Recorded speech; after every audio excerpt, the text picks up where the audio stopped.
Bonsoir, bienvenue à ce premier webinaire de l'Institut pour la protection de la santé naturelle que j'ai l'honneur de présider. Nous avons l'honneur de recevoir professeur Henri Joyeux ce soir.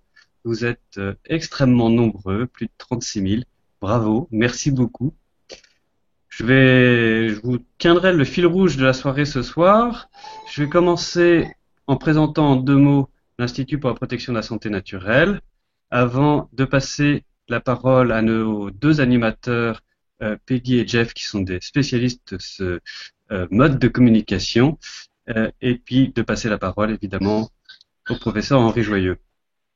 Donc, tout d'abord, l'Institut pour la protection de la santé naturelle existe depuis 4 ans. Nous sommes plus de 500 000 sur Internet depuis toutes ces années. C'est aussi une association de terrain. Notre but, c'est de défendre et de promouvoir la médecine naturelle. On le fait par des conférences. La prochaine, c'est un grand congrès le 3 et 4 octobre prochain. On va pouvoir y revenir. Mais ça a aussi été les congrès des herboristes, de nombreuses conférences, et enfin des campagnes. Les plus marquantes ont été celles d'Emmanuel Giboulot en 2014, vous vous souvenez, ce viticulteur bio qui refusait d'épandre des pesticides sur ses vignes. Et également, cette année, on va y revenir, un sujet brûlant, c'est la campagne sur les vaccins DTP, diphtérie, tétanos, polio. Pour revenir au professeur Joyeux, il est professeur honoraire de cancérologie, de chirurgie digestive à la faculté de médecine de Montpellier. Il est ancien chirurgien des hôpitaux et il reste consultant et va bientôt reprendre en 2016 ses consultations. Peggy et Jeff sont eux co-animateurs, c'est spécialistes de la communication digitale, c'est aussi des maîtres en yoga. On a beaucoup de chance qu'ils nous accompagnent ce soir et je vous laisse peut-être compléter ce point, Peggy, Jeff. Eh oui, bonsoir, donc je suis Jeff, voici Peggy, Bonsoir, donc on est enchantée. ravis de vous retrouver ce soir parce que c'est une première historique. Nous sommes aujourd'hui en train de réaliser un record mondial qui est le maximum de nombre de personnes connectées en live lors d'une conférence en ligne.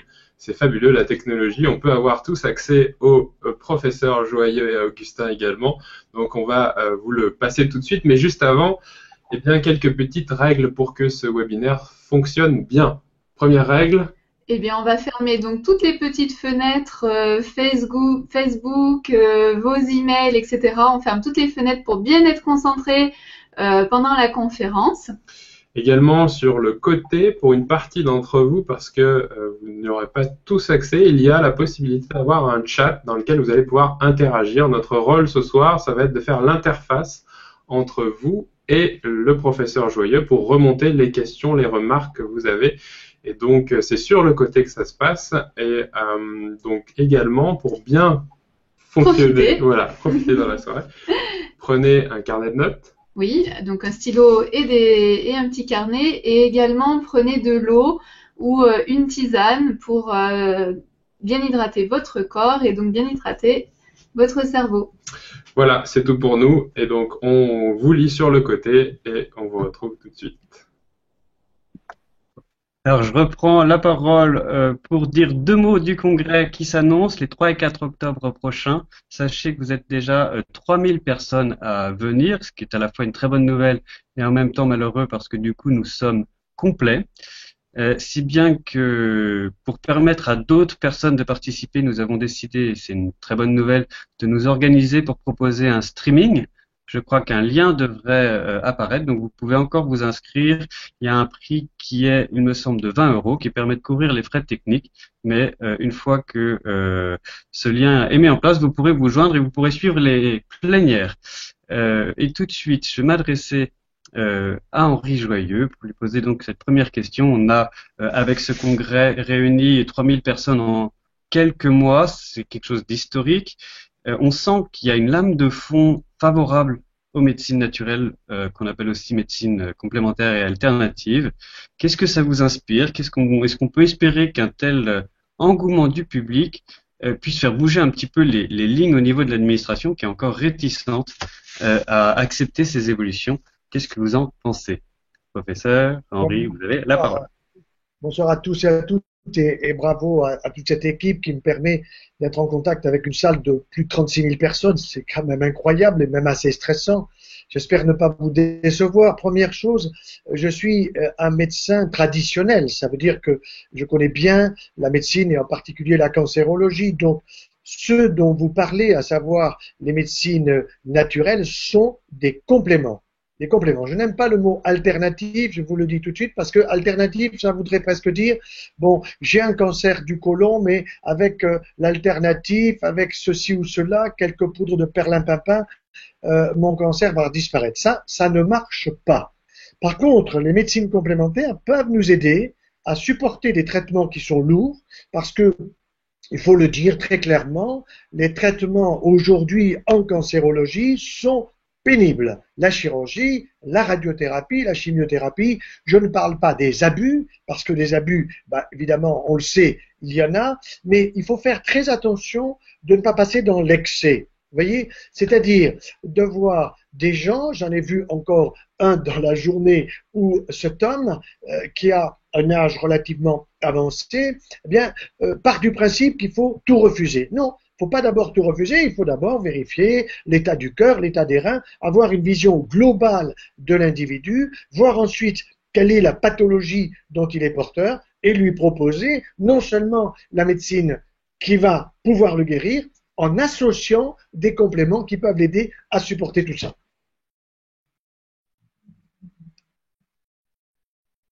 Allô? Oui, allô, oui, je vais passer à la première question du coup qui nous intéresse pour rentrer directement dans le vif du sujet. C'est sur la campagne DTP. En deux mots, il y a aujourd'hui, on avait lancé une pétition en mars dernier. On a aujourd'hui 750 000 signatures pour cette pétition. Ce qu'on dénonçait et ce qu'on dénonce toujours, c'est le fait que le vaccin DTP qui existait est aujourd'hui et qui protégeait contre les 3 maladies pour lesquelles la vaccination est obligatoire, diphtérie, tétanos, polio, n'existe plus aujourd'hui. Sur le marché, on ne trouve que des vaccins contenant 6 maladies, ce qui veut dire que de fait, on a 3 maladies qui sont imposées alors qu'elles ne sont pas obligatoires. C'est la première chose. Et deuxièmement, le prix est passé de 7 € en 2008 à 40 € cette année. La question, c'est où en est-on aujourd'hui? Est-ce que les autorités réagissent? Qu'est-ce que vous pouvez nous dire par rapport aux dernières évolutions? Merci. Très simplement, la ministre s'est quand même réveillée d'abord dans un premier temps en m'insultant, mais ça c'est pas bien grave, je lui pardonne, et dans un deuxième temps, elle a dit dans le courant de l'été, on va avoir un grand débat national. Le problème simplement, c'est que quand elle dit on va avoir un grand débat national, ça a été l'objet d'une de mes lettres, elle a donné déjà les réponses au grand débat. Je suis habitué dans le pays à ce genre de choses, mais là c'est encore une fois, on vous dit qu'il y a un débat, mais voilà déjà les résultats du débat. La vaccination, elle est obligatoire pour tous, c'est tous les vaccins pour tout le monde, et là-dessus, je ne suis pas d'accord. Il y aura donc un débat, j'y participerai comme je le pourrai dans les médias ou par des lettres, et surtout, ce qui est important, je crois, c'est que cette pétition, comme vous l'avez très bien dit, qui a été signée par pas loin de 750 000 personnes, je pensais qu'à 300 000, 400 000, 500 000, 600 000, eh bien, il y aurait un réveil des laboratoires pharmaceutiques pour donner une réponse. Il n'y en a toujours pas, sauf une des directrices d'un grand laboratoire américain qui a dit, bah oui, effectivement, voilà, nous avons eu tellement de demandes aux États-Unis, en Australie, en Inde, qu'on n'a pas pu refaire le DTP polio sans adjuvant. Le point capital pour toutes les jeunes mamans qui ont un bébé qui vient de naître, c'est de bien leur faire savoir ce que l'État ne veut pas leur faire savoir, c'est que le meilleur de tous les vaccins, c'est le lait de maman pour son bébé. Et ça, évidemment, il n'est pas question de le faire savoir. Eh bien, nous demandons à ce que le calendrier de vaccination soit modifié et qu'il soit inscrit dès le démarrage de ce calendrier. Premièrement, il y a un désir d'allaitement maternel, comme le dit l'Organisation mondiale de la santé, où il n'y a pas ce choix. S'il y a ce choix, eh bien, on va peut-être ne pas obliger cette maman à vacciner son petit aussi vite qu'à 2 mois. S'il n'y a pas ce choix, c'est à ce moment-là incontestablement plus discutable. Et il faut probablement proposer le vaccin obligatoire contre ces 3 maladies que diphtérie, tétanos, molio. Comme les ministres et certains de mes collègues qui sont peut-être avec des manques de lunettes n'ont pas vraiment lu la pétition, ils ont conclu que le professeur Joyeux était contre les vaccins. C'est totalement faux. Et d'ailleurs, le livre que je publie, qui s'appelle « Vaccins au pluriel, comment s'y retrouver », explique tout cela en détail. Ça a été mon travail de l'été.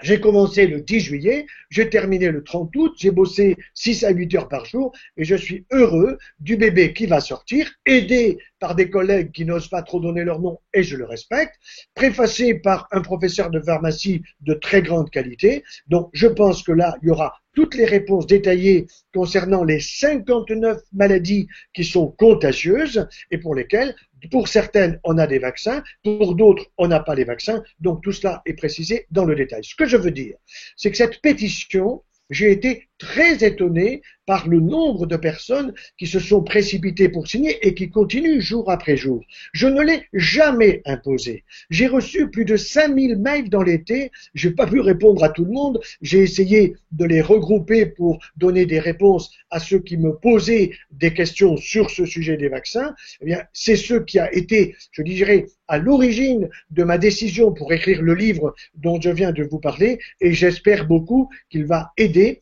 tous les papas, toutes les mamans qui ont un problème avec la vaccination et même des adultes puisque on propose de vacciner à 15 ans, à 25 ans, à 30 ans, à 60 ans, à 70 ans. On propose de vacciner tout le monde et vous vous rendrez compte que cela n'est pas aussi nécessaire que les laboratoires le pensent. Alors, je me permets d'intervenir pour vous rappeler que sur le côté, vous avez la possibilité de poser des questions, en tout cas pour une partie d'entre vous. Il est possible que vous ne le voyez pas parce que vous êtes extrêmement nombreux à nous suivre en live, donc pas de panique. Je pense que les questions représentatives de ceux qui pourront les poser seront là. Donc on a des premières questions, je ne sais pas si on peut les remonter tout de suite. C'était une question de Nicole qui dit: existe-t-il des vaccins tétanos polio sans oxydase d'aluminium, sans phosphatase d'aluminium en France ou en Europe? Alors, c'est très simple. Ils ont existé. Il n'existe plus, il peut en exister encore comme résidu dans certaines pharmacies qui n'ont peut-être pas tout vendu, et c'est pour cette raison qu'il y a eu à la frontière dans certaines frontières de notre pays, quelques abus, je dirais, économiques de marketing, qui fait que certaines pharmacies, en ayant dans leur fonds, ont pu les vendre à des taux vraiment élevés, et ça, c'est pas très honnête. Malheureusement, pour l'instant, on ne peut pas dire que les grands laboratoires qui fabriquent et qui sont très connus ont fabriqué le DTP sans aluminium. Alors la question, elle va certainement venir, c'est pourquoi l'aluminium et pourquoi sans aluminium? Oui, donc allez-y, dites-nous.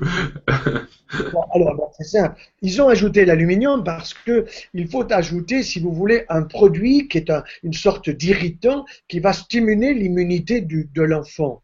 Or, il y a une chose fondamentale à savoir et que même certains pédiatres ne savent pas ou ont oublié parce que ça a été mal enseigné. Eh bien, c'est que l'immunité du bébé, il lui faut 1000 jours pour se construire à partir du moment de sa conception. Alors, faisons le calcul ensemble. Vous avez grosso modo 270 jours in utero, dans le ventre de la maman.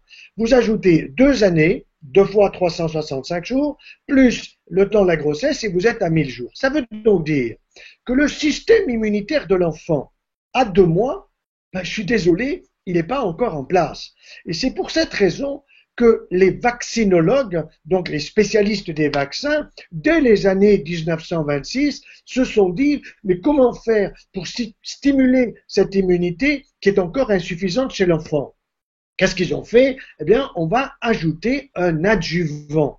Seulement cet adjuvant, il a été d'origine mercurielle, il a été avec des squalènes, il a été avec des tas de choses, puis on s'est dit, on va essayer.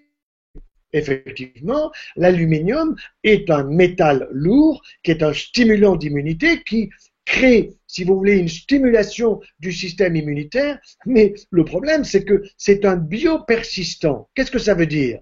Eh bien, ça veut dire que c'est un un métal, si vous voulez, un métal lourd qui va persister dans l'organisme. Il va persister, il ne va pas être éliminé par les urines, par les matières, par la respiration, par la sudation, par ce qu'on appelle les émonctoires. Or, l'aluminium, eh bien, désolé, mais on le retrouve, et c'est pas moi qui le dis, ce sont des grands chercheurs qui ont fait des études très précises dans la zone de la mémoire chez des personnes qui décèdent de maladies d'Alzheimer. On retrouve également chez des animaux qui sont vaccinés entre les deux épaules. Vous voyez, vous avez votre chat par exemple, vous allez chez le vétérinaire le faire vacciner. Bon, il va vacciner le chat en le piquant, tout simplement avec un vaccin contenant donc cet adjuvant à l'aluminium, il va le piquer entre les deux épaules. Et qu'est-ce qui va se passer? Mais il s'est passé, c'est pas un grand nombre de cas, mais on a retrouvé malheureusement l'apparition de sarcomes, des sarcomes de toute nature, on va pas rentrer dans le détail, mais qui sont des tumeurs extrêmement graves que l'on retrouve chez l'animal et donc liées à l'aluminium puisque on a retrouvé l'aluminium dans le cadre de la tumeur. Alors, il y a une question qu'il faut que nous nous posions. Est-ce que vraiment l'aluminium est utile dans les vaccins? Moi, je réponds non. C'est un produit qui est biopersistant, je n'en veux pas, ni chez mon petit de 2 mois qui vient de naître, ni même chez moi qui suis adulte, je ne veux pas de ce produit. Alors, je sais bien que les vaccinologues vont convulser quand ils m'entendent dire ça, en disant mais vous n'y connaissez rien, ça n'a aucun danger, etc., etc. Ça, c'est pas si évident que cela, parce que il y a des collègues à moi, on pourrait les citer, mais on va passer, qui ont fait des études très précises, des collègues de la région parisienne en particulier, avec cette histoire de l'aluminium et qui ont prouvé que à l'endroit où il y a l'injection, eh bien, il y a ce qu'on appelle une myofasciite. Myofasciite, c'est un mot un petit peu compliqué, qui veut dire qu'il y a une inflammation locale. Myo, ça vient du muscle au niveau musculaire.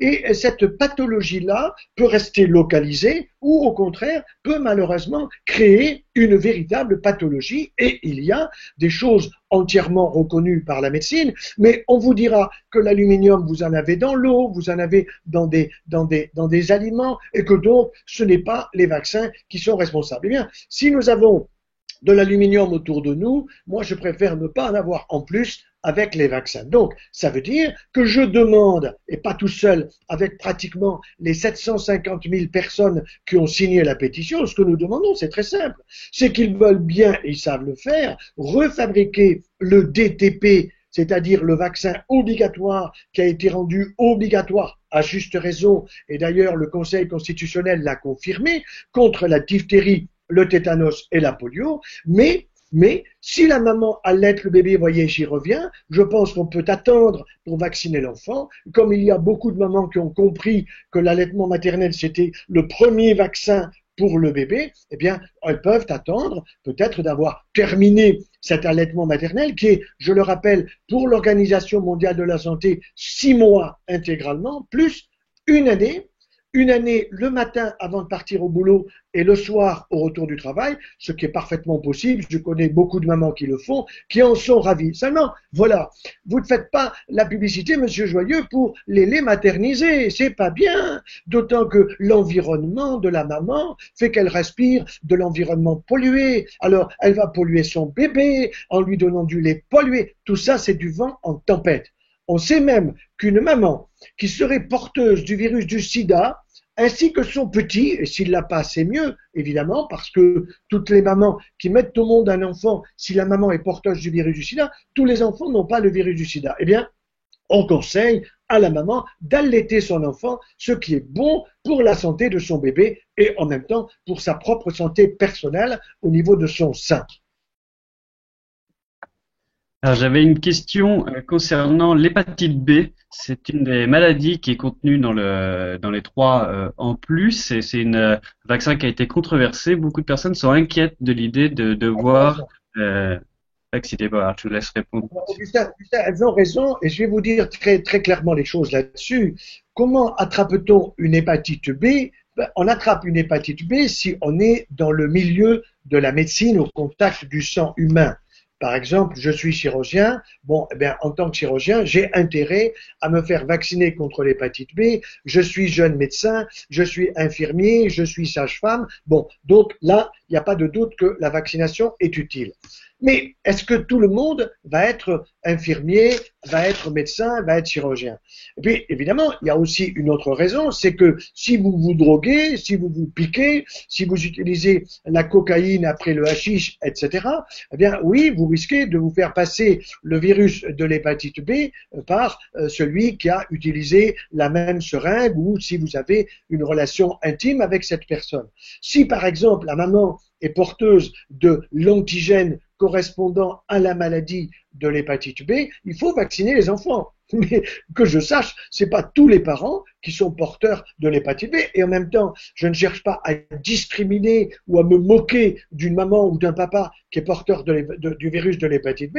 Je pense qu'il n'y a pas à vacciner tous les enfants. D'autant que vous avez d'une part des adjuvants, j'en ai déjà parlé, mais vous avez également le problème des possibilité de maladies auto-immunes parce que ce vaccin a été préparé d'une manière tout à fait particulière, ultra moderne, avec des cellules qui sont génétiquement modifiées. Or, notre corps, il n'aime pas toujours les cellules génétiquement modifiées, que ce soit des aliments ou que ce soit des cellules qu'on nous injecte. Et donc, c'est officiel, des scléroses en plaques, des maladies auto-immunes qui sont liées à ce vaccin. Ben, évidemment, vous n'aurez aucun laboratoire qui fabrique ces vaccins qui va le reconnaître. Cependant, vous avez un de mes collègues qui l'a tout simplement reconnu parce qu'il est conseiller justement médical du réseau de surveillance de l'hépatite B. Et pour être très clair, lorsque l'un de nos enfants nous a demandé, arrivant de l'école dans les années 94 à peu près, la vaccination contre l'hépatite B, j'ai dit non. J'ai dit non, tu n'en as pas besoin, sauf si un jour tu rentres en médecine, infirmier, etc. Je l'ai dit. Donc, il n'a pas été vacciné. Alors, le problème, c'est qu'on a imposé ce vaccin dans les écoles, alors qu'il n'avait pas à être imposé, il n'était pas obligatoire. Mais c'est la poussée des laboratoires pharmaceutiques extrêmement astucieux pour vous faire peur, pour stimuler les familles, pour stimuler les enfants, pour stimuler les professeurs, qui est à la base de ces campagnes qui ont créé, maintenant c'est officiel, mais on vous dira que c'est pas dû à cela, 65% de plus de sclérose en plaques, ce qui est quand même énorme. Seulement on vous dit, ah mais oui, mais on a eu plus de sclérose en plaques parce que les neurologues sont meilleurs pour faire le diagnostic, ou bien il y a davantage d'IRM qui permettent de faire le diagnostic. Tout ça c'est du pipeau. Il faut être très clair, un enfant de 2 mois n'a pas besoin de l'hépatite B, sauf si son papa ou sa maman, un très proche de lui, est porteur de ce virus.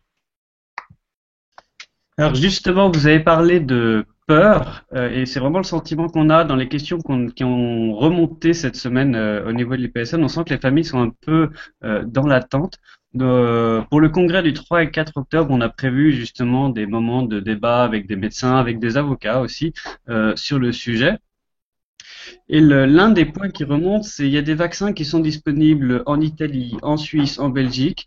Qu'est-ce qu'il faut faire dans ces cas-là? Est-ce que ces vaccins sont sûrs? Est-ce que c'est une option possible?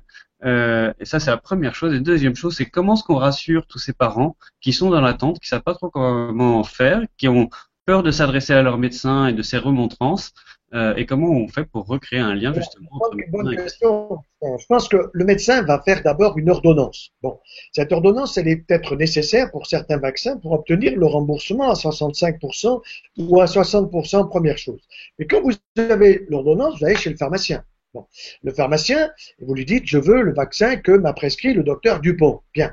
À ce moment-là, vous lui demandez de vous montrer le vaccin, de regarder ce qu'il y a écrit dessus. Et vous dites, ah mais dites-moi de l'aluminium, je n'en veux pas. Les familles ne sont pas demeurées, ne sont pas totalement idiotes. Donc ce qu'il faut, c'est demander, et les pharmaciens encore moins, bien évidemment, ils sont au courant. Donc soit le pharmacien vous dit, ben écoutez, celui-là, vous n'avez pas d'adjuvant, je peux absolument vous le prescrire, madame, et il n'y a aucun problème. Et d'ailleurs, logiquement, le médecin qui prescrit devrait dire sans adjuvant, devrait l'ajouter. Souvent, vous savez, le médecin, il a du monde qui attend, c'est rapide, donc il met vaccin contre la coqueluche, vaccin contre le DTP, etc. Il le remplit rapidement sans préciser les choses. Moi, je veux ajouter un point capital, c'est que la vaccination n'est pas un acte anodin. La vaccination, c'est un acte authentiquement médical. Ça veut dire que celui qui vaccine, il prend une responsabilité exactement comme celui qui va vous prescrire une statine, qui va vous prescrire un traitement pour votre cœur, vos reins, etc.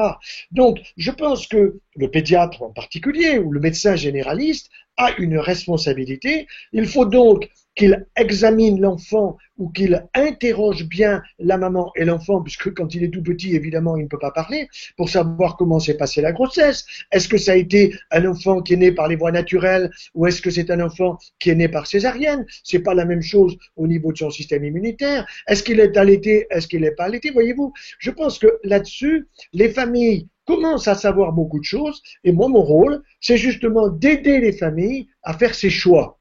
Donc le livre l'explique, mais je pense que cette conférence, cette webinaire est extrêmement intéressante parce que ça permet aux familles de dire bon, ben, j'ai compris, je vais aller voir mon pédiatre, je vais aller voir mon généraliste, je vais lui montrer que je ne suis pas complètement demeuré, que je sais les choses, j'ai des questions à lui poser et s'il ne me répond pas, ben, qu'est-ce que vous voulez, il faut aller en voir un autre. Donc là-dessus, j'estime que la médecine, justement les spécialistes, quels qu'ils soient, le généraliste ou le médecin, le pédiatre, ont une responsabilité. On ne fait pas un vaccin à un enfant sans raison précise, sans savoir s'il n'a pas des allergies, s'il n'a pas un peu d'eczéma, s'il n'a pas les fesses rouges tout le temps, s'il a bien supporté l'allaitement ou s'il supporte bien le lait maternisé qu'on apporte, etc. Ce sont des questions qu'il faut poser. C'est le rôle du médecin, c'est pas simplement je te prescris et puis basta.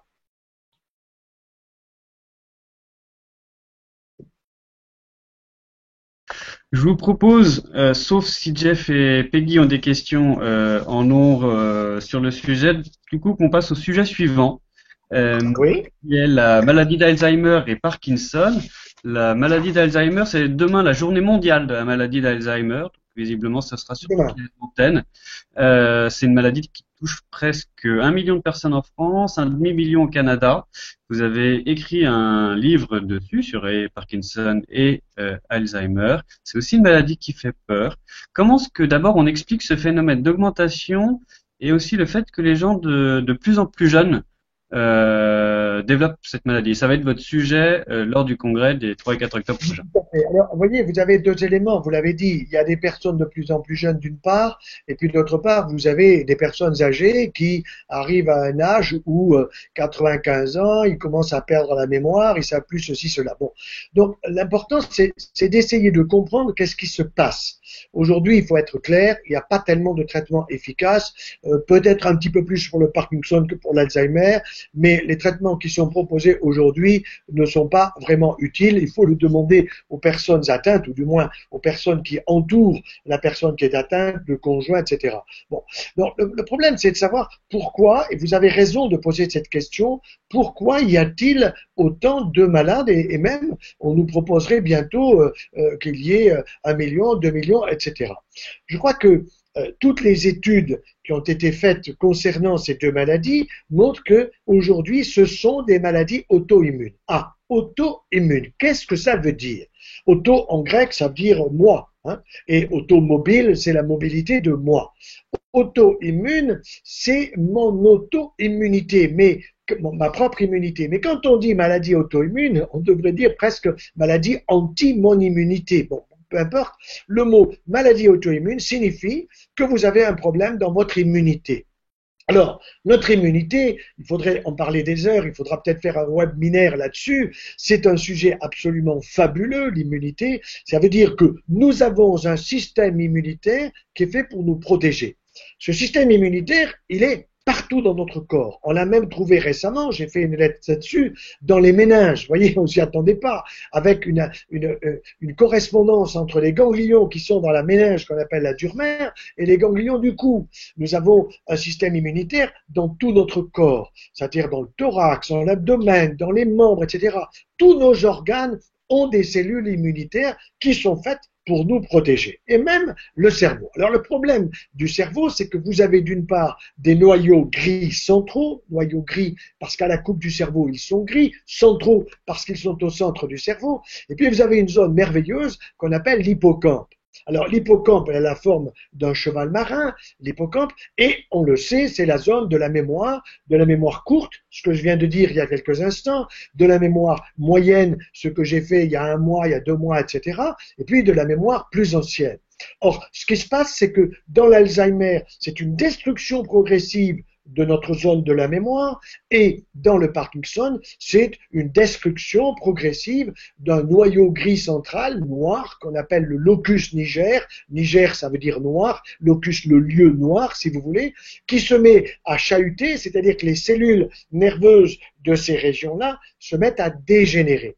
Et normalement, il y a un entretien de ces cellules qui se reconstruisent parce qu'elles meurent après un certain temps de vie. Nos cellules ne sont pas les mêmes toute notre vie. Et donc, ce qui se passe, c'est que cette insuffisance cellulaire au niveau de l'hippocampe ou au niveau d'un des noyaux gris centraux fait que nous allons avoir des troubles. Bon, des troubles de la mémoire ou des troubles de la statique, du mouvement, etc. Alors, pourquoi y en a-t-il de plus en plus? Il y a le vieillissement, mais il y a aussi, vous l'avez dit, Augustin, très bien, un rajeunissement qui est inquiétant. Tout à l'heure, je répondais à une dame qui me disait, mon mari a eu un Parkinson dès l'âge de 45 ans. Vous vous rendez compte quand même. Bon, et elle me demandait conseil, elle me mettait dans le mail les différents traitements que reçoit son mari. C'est le traitement qu'il faut lui faire. Mais l'impression que j'ai dans le mail, j'ai demandé à cette dame, mais quelle est l'efficacité du traitement? Je verrai la réponse. Bon, assez souvent, l'efficacité, ils vous disent, au début, ça a été efficace, et puis ensuite,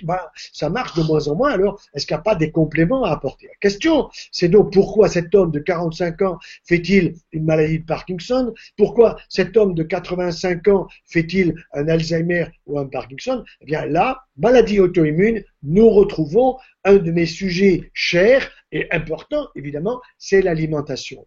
Si vous avez de mauvaises habitudes alimentaires, eh bien, vous allez évidemment faire que votre corps ne va pas être content. Votre estomac va vous le dire, votre intestin va devenir poreux, votre foie va être fatigué, par exemple. Vous vous gavez de sucre. De sucre raffiné, de bonbons, vous vous gavez de gâteaux, de tout ce que vous voulez qui est extrêmement sucré parce que vous êtes stressé et que quand on a du stress, on a tendance à avoir des addictions au sucre, vous allez faire un foie gras.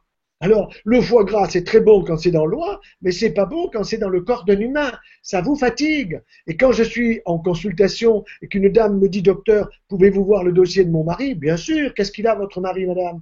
Il est tout le temps fatigué. Et que fait-il? Il fait rien. Comment? Il est fatigué et il fait rien? Oui, il est tout le temps fatigué, il fait pas grand-chose. Bon, je sais ce qu'il a. Il a une stéatose hépatique. Alors, quand vous avez le résultat de l'échographie, il est écrit hépatopathie chronique ou il est écrit stéatose hépatique, les gens comprennent pas ce que ça veut dire. Il faut leur mettre, il faut leur dire foie gras.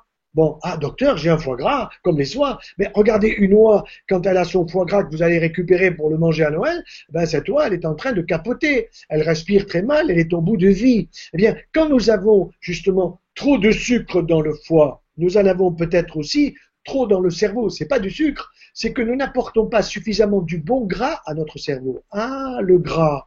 Eh bien oui, le gras est important. Ce sont des acides gras, des bons acides gras. Vous avez des oméga 3, des oméga 6, on pourrait en parler des heures. Il faut choisir plutôt oméga 3, poissons, fruits de mer, huile de colza, huile de cameline et arrêter de se gaver de trop de viande rouge, arrêter de se gaver de trop de sucre, arrêter de se gaver, si vous voulez, de tout ce qui est en ose. Vous savez, tout ce qui est en ose, c'est souvent le lactose. Alors, il y a aujourd'hui une nouvelle maladie que j'appelle le lactolisme. Il y a eu l'alcoolisme et maintenant, il y a le lactolisme. Et le lactolisme, c'est une consommation excessive de produits laitiers.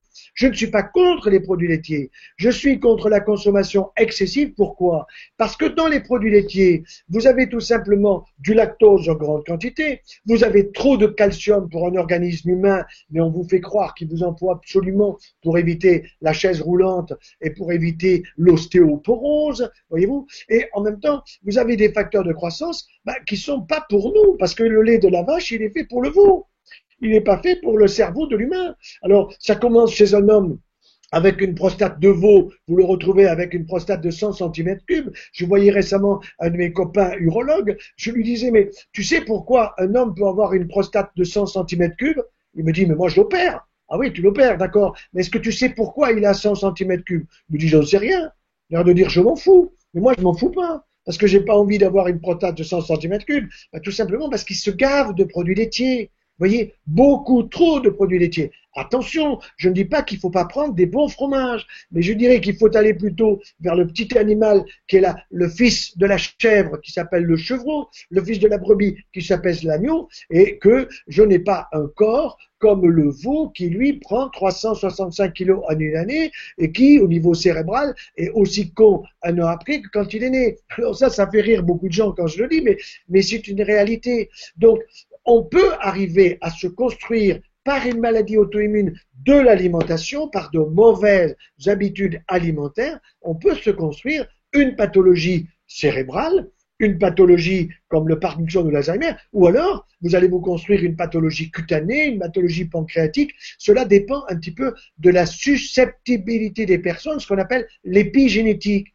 Vous avez un couple, par exemple, où madame fera une maladie rhumatismale, le mari fera une maladie de peau ou fera un Alzheimer. Vous voyez, donc tout ça, ce sont des choses qui orientent non pas vers des régimes, je supporte pas ce mot, mais vers manger mieux et meilleur. Manger mieux et meilleur, là est la clé pour éviter les maladies auto-immunes, dont en particulier l'Alzheimer et le Parkinson. Ce que je dis dans le livre que j'ai écrit avec un excellent journaliste international qui certainement nous écoute et que je salue au passage, Dominique Vialard, nous avons écrit un bouquin qui s'appelle Tout savoir aujourd'hui, tout savoir pour éviter Alzheimer et Parkinson. Alors évidemment, j'ai un journaliste médical qui m'a tapé dessus, mais vous savez, les journalistes médicaux, il y en a beaucoup qui sont liés indirectement au laboratoire. Vous savez à quoi ils servent? Ils servent à valoriser les médicaments des laboratoires pharmaceutiques. Vous les avez à la télé, vous les avez sur les radios, ils sont extrêmement puissants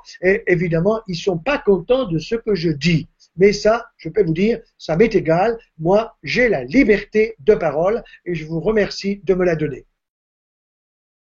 Merci, professeur, pour votre liberté de parole et votre expression. Nous avons des remarques et des questions dans le chat à propos de plus de précision sur l'intoxication au travers des métaux lourds et les problèmes de maladie que cela peut créer. Et également certaines personnes qui nous disent qu'ils sont entièrement d'accord avec vous au sujet des produits laitiers. Et l'autre question, c'est le titre de votre livre. Voilà. Alors, le titre du livre, c'est Tout savoir pour éviter Alzheimer et Parkinson aux éditions du Rocher, que je salue au passage parce que ce sont des gens extrêmement sérieux et qui m'ont beaucoup aidé pour les corrections, etc. Et l'autre, c'est Vaccin, comment s'y retrouver.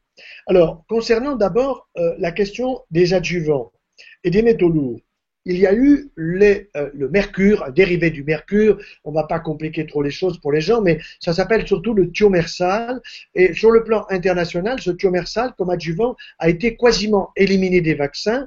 Donc si vous voyez thiomersal sur un vaccin, qu'on vous le propose à la pharmacie, eh bien vous pouvez le jeter, d'ailleurs le pharmacien ne devrait pas vous le vendre. L'essentiel des adjuvants, c'est l'aluminium. Alors, cet aluminium, comme je l'ai dit, je le répète, moi, je ne le veux pas parce que, comprenez bien le mot biopersistant. Vous avez deux mots là-dessus, biodisponible et biopersistant. Si je prends de la vitamine C, par exemple, dans un fruit, quel qu'il soit, un kiwi, une orange, une pomme, j'ai de la vitamine C qui est biodisponible. Ça veut dire que mon corps va prendre cette vitamine C du fruit et va faire de bonnes choses avec, stimuler mon immunité, stimuler des réactions enzymatiques. Si maintenant je prends un produit qui est biopersistant, ça veut dire que biopersistant, il va persister dans mon corps. Or, mon corps n'a rien à faire avec l'aluminium. Et si en plus, il va se stocker dans une zone du corps qui n'est pas une zone, si vous voulez, qui est une zone fragile, hein, s'il se stocke dans mon tissu gras, à la limite, c'est pas trop grave. Pourquoi? Parce que s'il est dans le tissu gras et que là-dessus, il n'y a pas des injections trop fréquentes, il n'y a pas d'irritation, il va être là, il va pas bouger. Si par contre, il va aller se promener au niveau du tissu gras de mon cerveau, parce que dans le cerveau, il y a du très bon gras, je l'ai dit tout à l'heure. Donc, si l'aluminium va aller se stocker dans mon hippocampe, bah, je vais payer la facture un jour ou l'autre. Ça, je vous le dis tout de suite, je n'y tiens pas. Alors, évidemment, on vous dira, mais le petit, il a 2 mois. Le petit, il n'a pas 80 ans, d'accord. Mais si déjà à 2 mois, vous commencez à lui injecter de l'aluminium, bon, ben moi je dis non, je n'en veux pas. Donc, je suis certain qu'il y a des médecins des laboratoires pharmaceutiques qui nous écoutent. Je leur dis que les familles ne sont pas idiotes. Les familles sont aujourd'hui de plus en plus bien informées, pas simplement par moi. Elles savent aller sur Internet, elles savent surfer, elles savent acheter des bouquins qui leur donnent des raisons. Il y a beaucoup de bouquins sur les vaccins, parfois qui peuvent être un petit peu agressifs, parce qu'il y a des gens qui ont été blessés avec des enfants. Parce que quand on vous dit le rapport bénéfice-risque, ben, il y a beaucoup plus de bénéfices par rapport au risque, ben, ça, évidemment, ça n'a aucune valeur quand il s'agit de votre propre enfant. Donc, moi, ce que je crois, c'est que l'aluminium, on peut parfaitement s'en passer. Bon, maintenant, si vraiment il nous faut ajouter un adjuvant, je ne sais pas lequel, je suis pas le spécialiste de ce problème, il y a également le squalène. Mais le squalène qui vient des requins des eaux froides, qui est une sorte de produit gras, ce squalène a été considéré comme responsable, vous savez, des maladies, le syndrome de la maladie du golfe Persique, les soldats américains qui ont été vaccinés contre toutes les maladies possibles et imaginables. Alors, on ne sait pas très bien, ils ont été vaccinés contre la maladie du charbon, qui est la fièvre charbonneuse, mais cette fièvre charbonneuse, parce que le germe, si vous voulez, qui est apporté, est un germe qu'on observe dans le bioterrorisme, et les Américains, les Anglais craignaient que ce bioterrorisme puisse atteindre les soldats, et donc les soldats ont été, à juste raison, vaccinés. Et le squalène était l'adjuvant. Vous voyez, c'était pas l'aluminium. Mais il y a eu des attaques extrêmement importantes des vétérans, c'est-à-dire des anciens soldats du Golfe Persique qui s'en sont sortis et qui ont vu apparaître des maladies auto-immunes importantes. Un peu comme avec l'aluminium.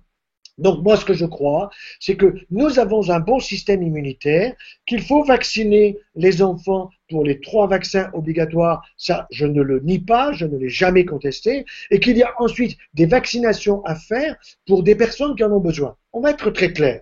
Nous avons aujourd'hui en France beaucoup de réfugiés qui sont en train d'arriver. Connaissez-vous leur état de santé? Non. Alors, ils ont peut-être beaucoup travaillé pour arriver jusque chez nous, donc ils sont peut-être très costauds, tout ce qu'on voudra, mais ils peuvent aussi nous amener des maladies comme tout simplement la polio, le chikungunya ou d'autres maladies que l'on voit en Afrique ou en Asie. Donc, ce que j'ai proposé, vous le verrez à la fin du livre sur les vaccins, c'est que la dernière année, les stages de médecine interne, de pharmacie, de sage-femme, d'infirmiers, eh bien, que ces jeunes soient mis au service de ces populations et que les vaccins, au lieu de les donner à des personnes qui n'en ont pas besoin et qui coûtent parfois extrêmement cher, qu'on les offre à ces personnes qui, elles, peuvent en avoir besoin. Alors, quand on chante que Joyeux est contre les vaccins, eh bien, ça veut dire qu'il faut offrir à celui qui dit ça une bonne paire de lunettes. Je reviens avec une question sur la maladie d'Alzheimer. Il y a 2 choses qui nous sont revenues. La première, c'est qu'on voit un peu partout des exercices qui sont proposés pour aider la mémoire, pour permettre de prévenir peut-être la maladie d'Alzheimer. C'est la première chose, donc je voulais savoir ce que vous en pensiez. La deuxième... C'est intéressant, Augustin, votre question, parce qu'effectivement, il y a beaucoup de personnes qui le disent. Mon conjoint, je lui fais faire des exercices. Bon, je dirais, par exemple, pour le Parkinson, ce que je vais conseiller, ça va faire rire beaucoup de monde, mais c'est pas du tout idiot, ça a été prouvé comme étant efficace, c'est la tangothérapie. Alors, c'est quoi la tangothérapie? C'est la danse, n'est-ce pas? Bon, et la danse, quand on n'a pas dansé le tango depuis quelque temps, il faut apprendre un petit peu les pas, et en même temps, ça vous permet de garder votre stabilité. Bon, voilà un exemple. Ensuite, vous avez un gros business, évidemment, sur tous les produits qui consistent par tel ou tel moyen à stimuler votre mémoire. Alors là-dessus, soyons très clairs. Quels sont les problèmes de mémoire qui touchent une personne qui va attaquer ou qui va commencer un Alzheimer en particulier? Eh bien, ce sont les 2 points essentiels de la mémorisation de notre vie intra-utérine. Je m'explique. Lorsque nous sommes dans le ventre de notre maman, qu'est-ce qui se passe? Eh bien, notre maman, elle a une alimentation, elle prend des aliments et il y a des arômes de ces aliments qu'elle consomme qui vont passer au travers du placenta via le cordon ombilical et qui arrivent au bébé. Et donc le bébé, eh bien, si la maman prend du fenouil, eh bien, il va trouver que c'est pas mal le fenouil. Si la maman prend de l'ail, si la maman prend ceci ou cela, bon bref, il va mémoriser il va mémoriser déjà le goût. Alors qu'il n'a pas encore les papilles sur sa langue, il a d'abord des papilles qui vont être sur ses lèvres, qui vont l'aider justement à être allaité, à tirer sur le mamelon de sa maman.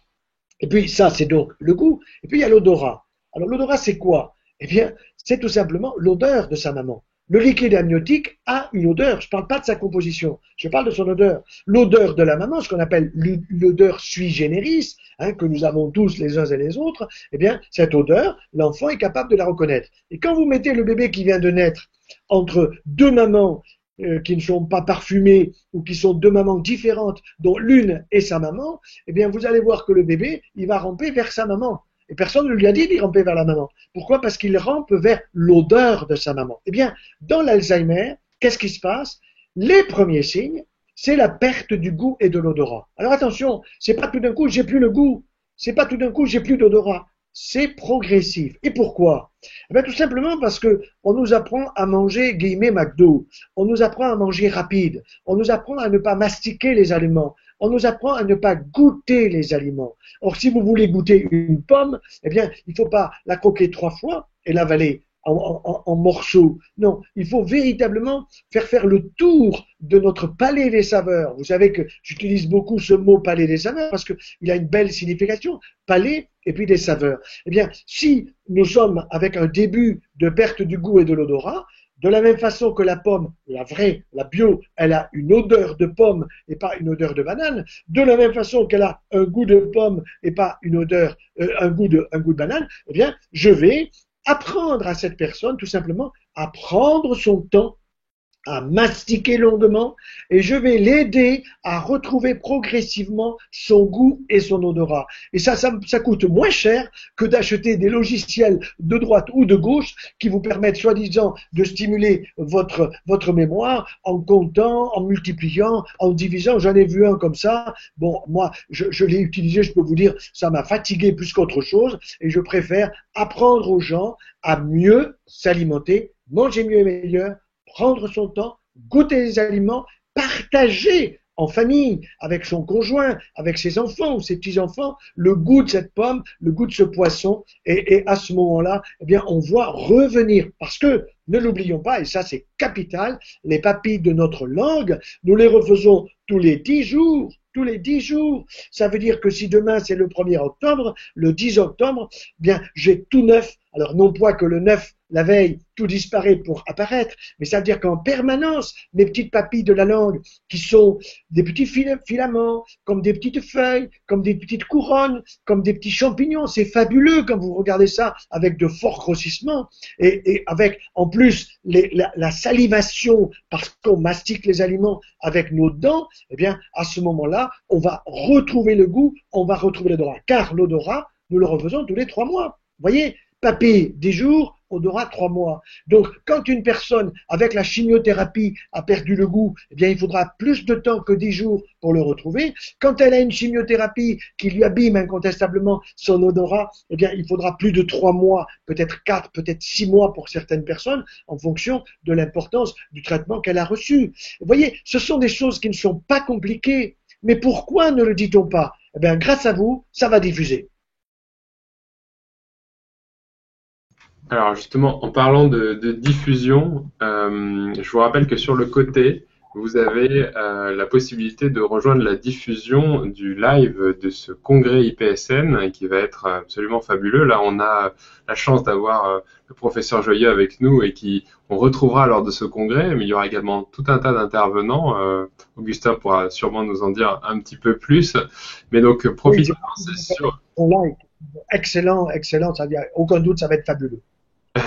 Donc voilà, je voulais juste vous rappeler que vous avez la possibilité de rejoindre ce live à prix associatif évidemment pour eh bien assister malgré tout si vous n'avez pas votre place à cet événement qui va évidemment marquer l'histoire. Alors, pour continuer sur les questions au sujet d'Alzheimer, on a Nicole qui nous demande où en sont les recherches sur Alzheimer, quelle implication, les moyens financiers dédiés par l'État ou les laboratoires privés, et puis donc en France ou dans les autres pays. Et puis également, vous pouvez nous répondre sur les mêmes questions pour Parkinson. Oui, alors je dirais que pour les deux maladies, incontestablement, l'État essaye de faire des choses à la fois pour aider des patients qui sont dans cet état-là, dans des stades avancés, et en même temps essaye de donner de l'argent. Il y a en même temps des associations qui tendent la main à la population pour obtenir des fonds, un peu comme pour le cancer, un peu comme pour le sida.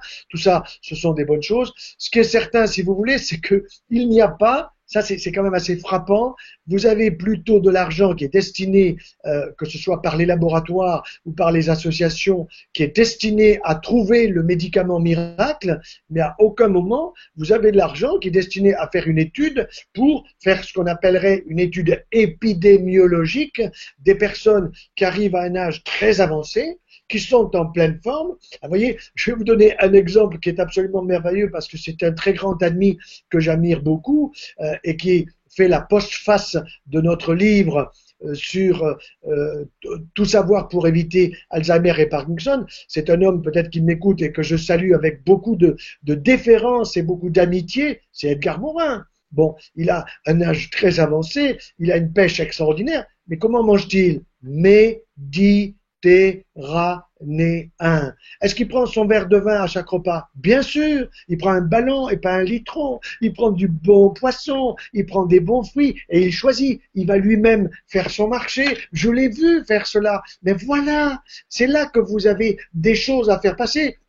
Et une étude épidémiologique qui pourrait être réalisée chez des gens qui seraient comparés à d'autres qui ont, eux, la maladie, montrerait, j'en suis persuadé, que de changer ses habitudes alimentaires, c'est l'idéal. Seulement ça rapporte que dalle à un laboratoire pharmaceutique. Ça rapporte que dalle pour une ordonnance. Par contre, ça plombe un peu plus la sécurité sociale, puisque si nous avons 1 million d'Alzheimer et de Parkinson, enfin, c'est moins les Parkinson, hein, mais à ce moment-là, vous imaginez tous les médicaments que ça va représenter, et la sécurité sociale est déjà complètement avec un trou extrêmement important.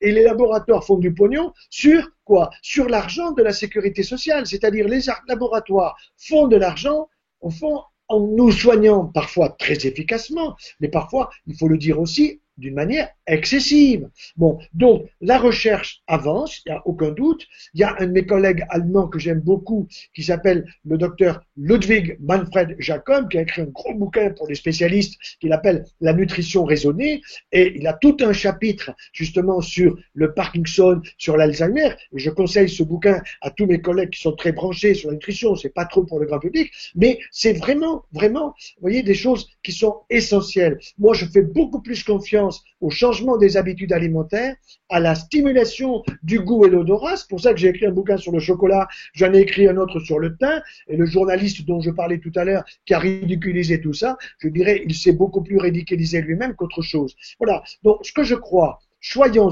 optimistes, nous ne sommes pas tous destinés à avoir un Parkinson et un Alzheimer. Et s'il y a un démarrage de cette maladie, eh bien, il est temps de stimuler le goût, de stimuler l'odorat, d'aller danser le tango, vous voyez, pour celui qui a le problème du Parkinson et celui de l'Alzheimer, manger mieux et meilleur, et aussi stimuler donc les capacités cognitives, peut-être en se passionnant, l'un pour Napoléon III, un autre pour les Égyptiens, un autre, vous voyez, faire des choses qui nous passionnent. Quand on est passionné par un sujet, on le retient. Je vous donne un exemple. Moi, jouer aux cartes, ça ne m'intéresse pas. Bon, donc, vous pouvez me parler des cartes, je vais retenir que dalle. Par contre, si vous me parlez du Parkinson, des maladies, du cancer, de la nutrition, de tous les sujets, de la sexualité, des sujets qui me passionnent, alors c'est curieux, je retiens tout. Et pourquoi je retiens tout? Parce que ça m'intéresse. Donc, nous retenons ce qui est important pour nous. Voilà. Et ça, c'est un conseil très simple pour toutes les personnes âgées qui sont peut-être intéressées par la guerre de 14, la guerre de 40, ou bien par les nanotechnologies.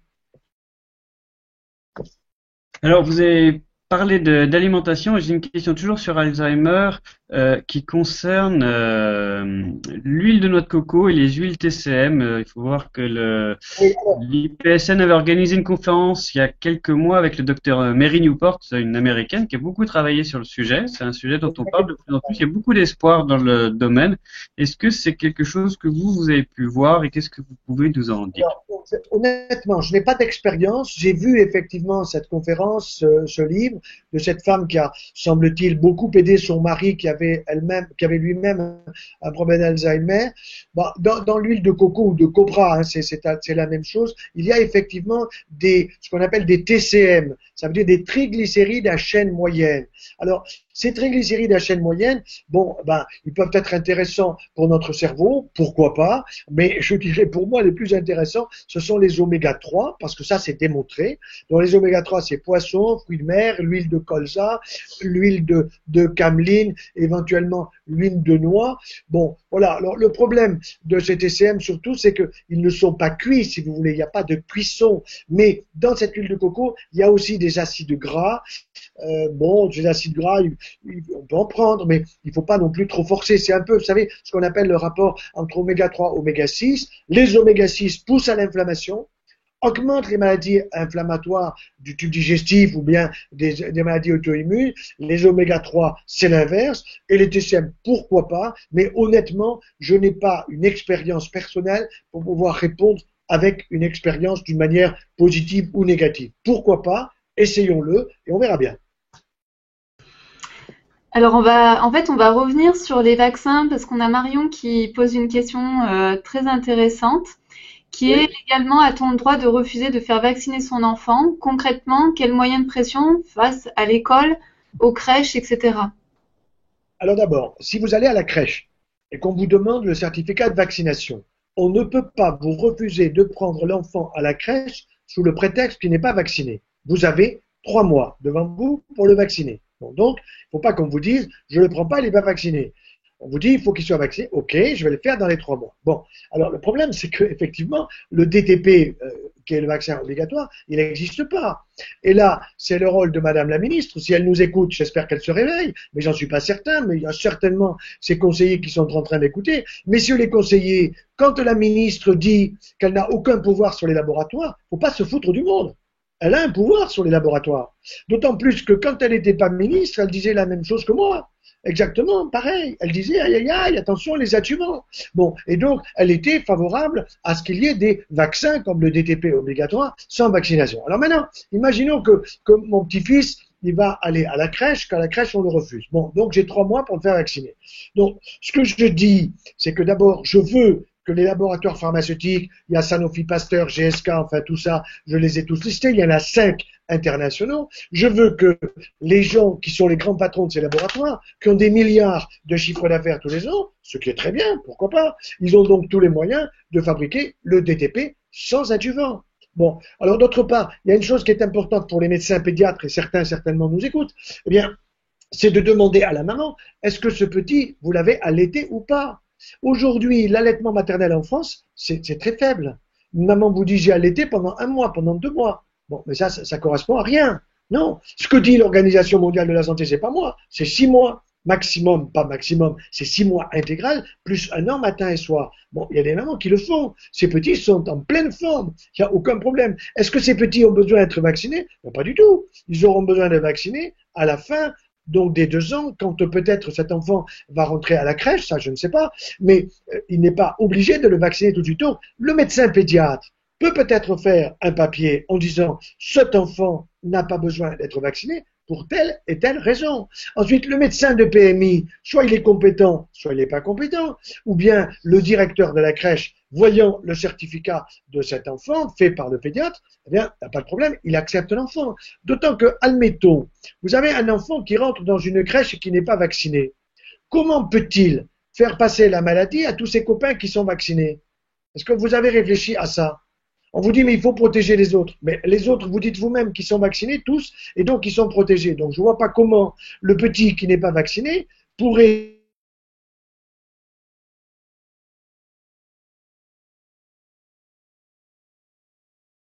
citer, moi je le vois à travers un journal auquel je suis abonné, qui s'appelle Le Quotidien du médecin. Bon, vous avez des publicités, c'est les journaux qui fonctionnent sur la pub. Faut pas se faire d'illusions. Alors, ils n'ont pas que de la pub, mais ils ont beaucoup de pub et ils dépassent souvent, d'ailleurs, les pourcentages qui sont normalement légalement légalement obligatoire, si vous voulez. Ils vont nettement au-delà. Et ça les gêne pas. Donc, ce que je crois, c'est que concernant ce problème des vaccins, il faut pas s'affoler. Il faut pas que les familles s'affolent. Il faut vraiment, pour celles qui font le choix de cet allaitement, il faut qu'elles sachent que c'est le meilleur des vaccins pour cet enfant. Pour celles qui ne font pas ce choix, eh bien, la seule solution, ça sera d'aller aujourd'hui vers le DTP associé aux 3 autres maladies. Bon, personnellement, je la déconseille, mais c'est pas parce que je déconseille qu'il faut nécessairement m'écouter, puisque vous irez voir des pédiatres qui vous diront, oh, non, il n'y a absolument aucun danger, etc. J'ai vacciné déjà des centaines d'enfants. Bon, eh ben, écoutez, chacun fait son choix. Hein. J'ai des collègues qui ont dit qu'ils étaient pas du tout favorables à ce que je dis. Bon, ben, moi, j'ai des arguments. Les autres, ils ont leurs arguments. Il faut que les familles puissent faire leur choix, je dirais, en connaissance de cause. Alors, j'ai une question d'un végétalien qui se pose la question de savoir si ça pose un problème par rapport à l'Alzheimer. Comment est-ce qu'il peut faire pour, Alors, le de manière végétalien, préserver je conseille d'aller sa voir un santé? film. Je conseille aux végétaliens d'aller voir un film qui s'appelle Hungry Hearts.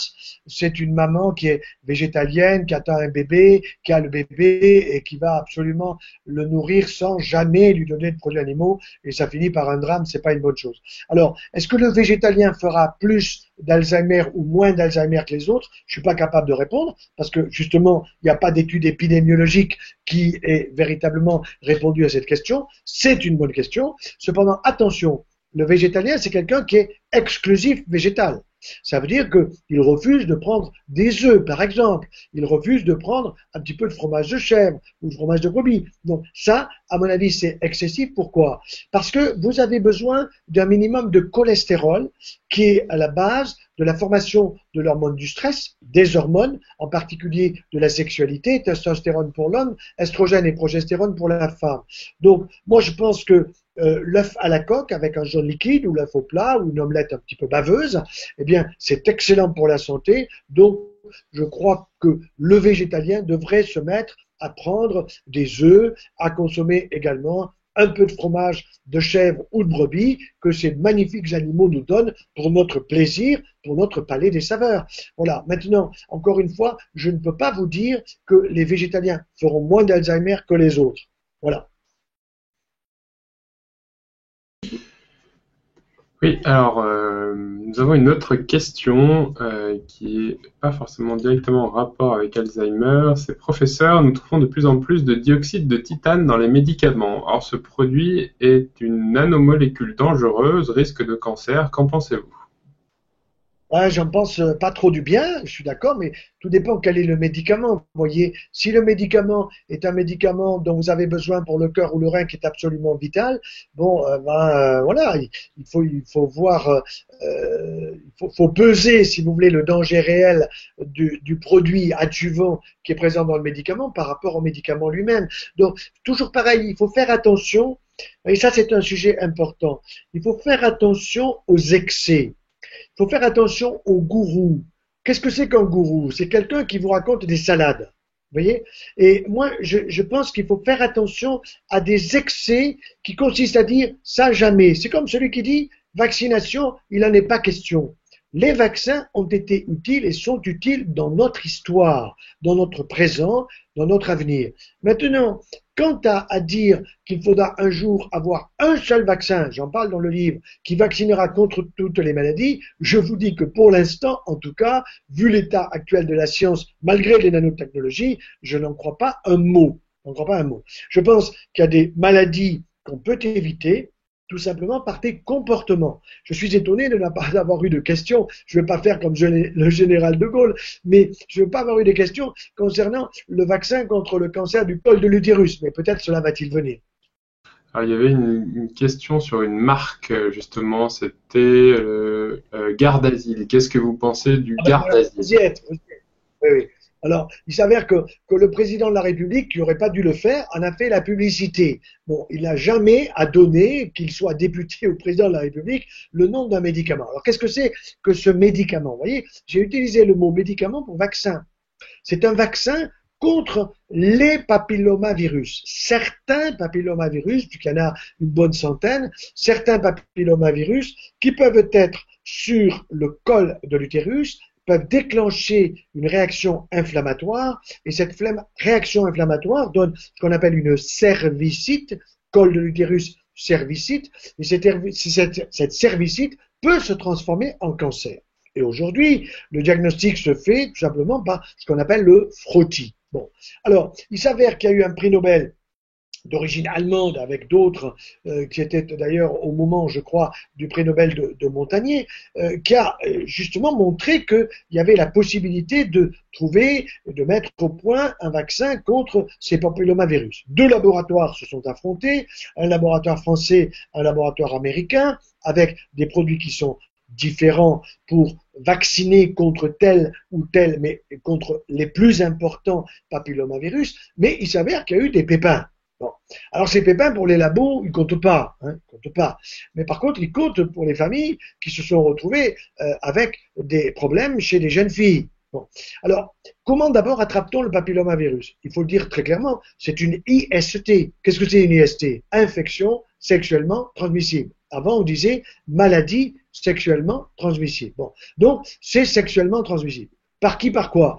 Tout simplement, l'homme peut avoir le papillomavirus sur son sexe masculin, bien sûr, et va le transmettre à la femme, qui peut-être ne le porte pas, ou alors l'homme ne l'a pas et va avoir une relation intime avec une femme qui est porteuse de ce virus, et il le prend. Bon, à partir du moment où il est là, il ne va pas y avoir de cancer au niveau du pénis. De ce côté-là, je dirais, il n'y a pas de danger, en tout cas, ça semble clair. Par contre, il y a des dangers de cancer du col.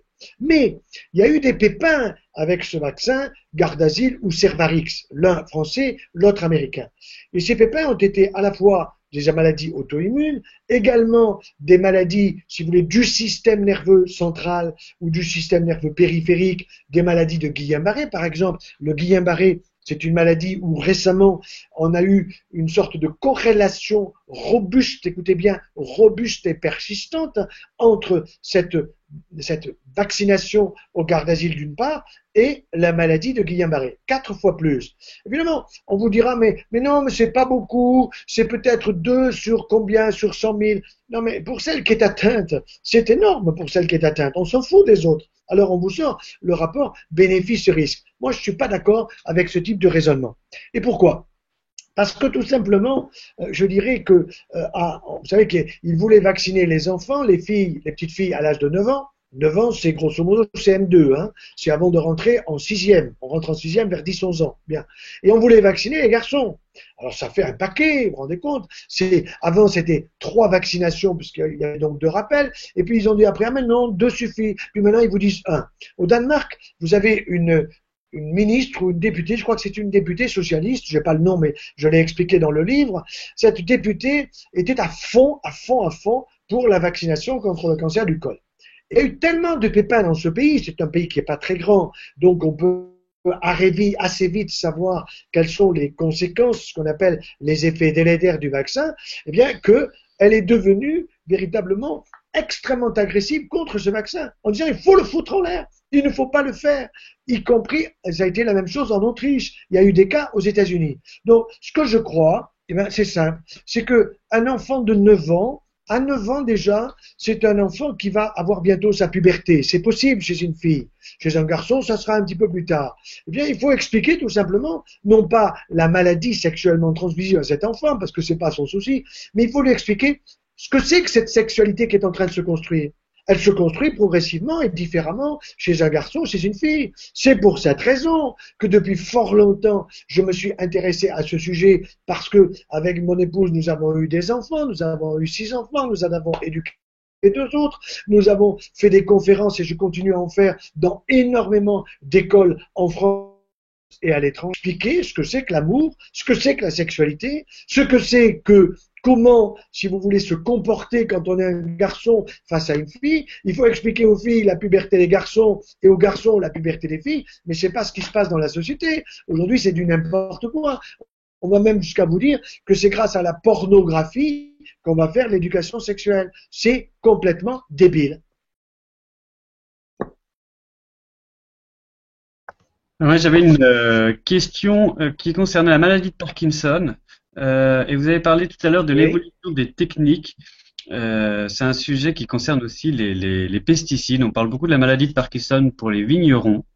Et Oui. la question est de savoir dans quelle mesure on aura, lors du congrès du 3-4 octobre, Gilles-Éric Serralini sera présent et pourra parler des OGM, des pesticides. Je voulais savoir un peu, vous, votre position par rapport à ce sujet, et puis aussi ce que vous pensiez de cette maladie des vignerons qu'on a à Bordeaux ou en Bourgogne, et dont tout le monde parle, mais qui finalement n'apparaît pas être comme étant un scandale plus grand que ça. Les médecins accueillant les vignerons avec Parkinson ou un cancer de la vessie disent bah oui, c'est normal, c'est leur maladie habituelle. Qu'est-ce que vous en pensez? D'abord, effectivement, il y a des pathologies que l'on voit chez les personnes qui sont soumises à des environnements toxiques, et en particulier ceux qui sont dans la nature et qui vont balancer des produits toxiques de Monsanto et autres sur leurs vignes ou sur leur culture. Bon, ça c'est certain que, par exemple, le lymphome, qui est une maladie du système immunitaire, est plus fréquent chez ces personnes-là. De la même façon, comme vous l'avez dit, que peut-être le Parkinson et l'Alzheimer. Alors, ça veut dire quoi? Ça veut dire que l'environnement, il faut qu'il soit bon. Il n'est pas normal que nous ayons une pollution aussi importante dans certaines campagnes ou dans certaines villes, et je crois qu'il faut prendre au sérieux ces études chez les agriculteurs. Mais je voyais récemment un agriculteur qui me disait, un médecin qui avait proposé à la mutualité sociale agricole, à la MSA, de faire une étude assez précise, justement, sur la santé des agriculteurs. Ben, il s'est fait envoyer sur les roses. Vous voyez, on lui a dit, mais non, non, non, on n'est pas là pour ça. Vous voyez, alors que ça serait très intéressant de pouvoir faire des études épidémiologiques très précises chez les agriculteurs et dans la famille des agriculteurs. On sait par exemple, depuis le travaux de mon collègue Charles Sultan, qui est un excellent collègue, que ces pesticides utilisés par, justement, dans le cadre de l'agriculture, pathologie au niveau de la construction du système génital. Vous voyez? Bon, et ça, ce sont des choses importantes, tellement que j'invite mon collègue Charles Sultan à donner une conférence sur les 2 jours que j'organise à Montpellier le dernier vendredi et samedi de décembre dans le cadre de la médecine du futur. Il y aura une grosse conférence de Charles Sultan sur ce sujet. Donc, je confirme, vous avez tout à fait raison, Augustin, de poser cette question également, mais le problème, toujours pareil, c'est que nous n'avons pas d'études qui soient des études très bien montées, qui coûtent cher, évidemment, très bien montées, qui puissent répondre d'une façon certaine. Ce qui est certain, par contre, c'est que tous ces pesticides, et mon collègue Gilles-Éric Serralini en parlera bien mieux que moi au congrès des 3 et 4 octobre prochains, eh bien, il faut éviter ces produits-là. C'est pour cette raison que je donne des conférences sur le thème de l'agriculteur, premier acteur de santé, c'est-à-dire cet agriculteur, il peut m'envoyer à l'hôpital parce qu'il me donne des saloperies à respirer, des cochonneries à consommer, à manger, etc. Ou au contraire, un agriculteur qui est dans la biodynamie, qui est dans l'agriculture biologique, qui fait attention à ce qu'il utilise comme engrais pour faire venir ses fruits, ses légumes, son vin, etc., eh bien, celui-là, s'il me donne des produits de qualité, il me maintient en bonne santé, et c'est ce que nous souhaitons tous. Alors, le temps que le professeur se réhydrate, parce il nous abreuve d'informations ce soir, merci encore professeur. Je voulais juste rappeler pour les personnes qui n'ont pas le chat sur le côté, on est extrêmement nombreux ce soir, donc vous ne pouvez pas tous accéder à ces questions. Si vous avez le chat sur le côté, eh bien allez-y, c'est l'opportunité de poser des questions. Donc nous on est là pour faire l'interface, encore une fois, entre le professeur et vous, donc n'hésitez pas à les poser sur le côté. Et Augustin, je te laisse la suite pour les prochaines questions.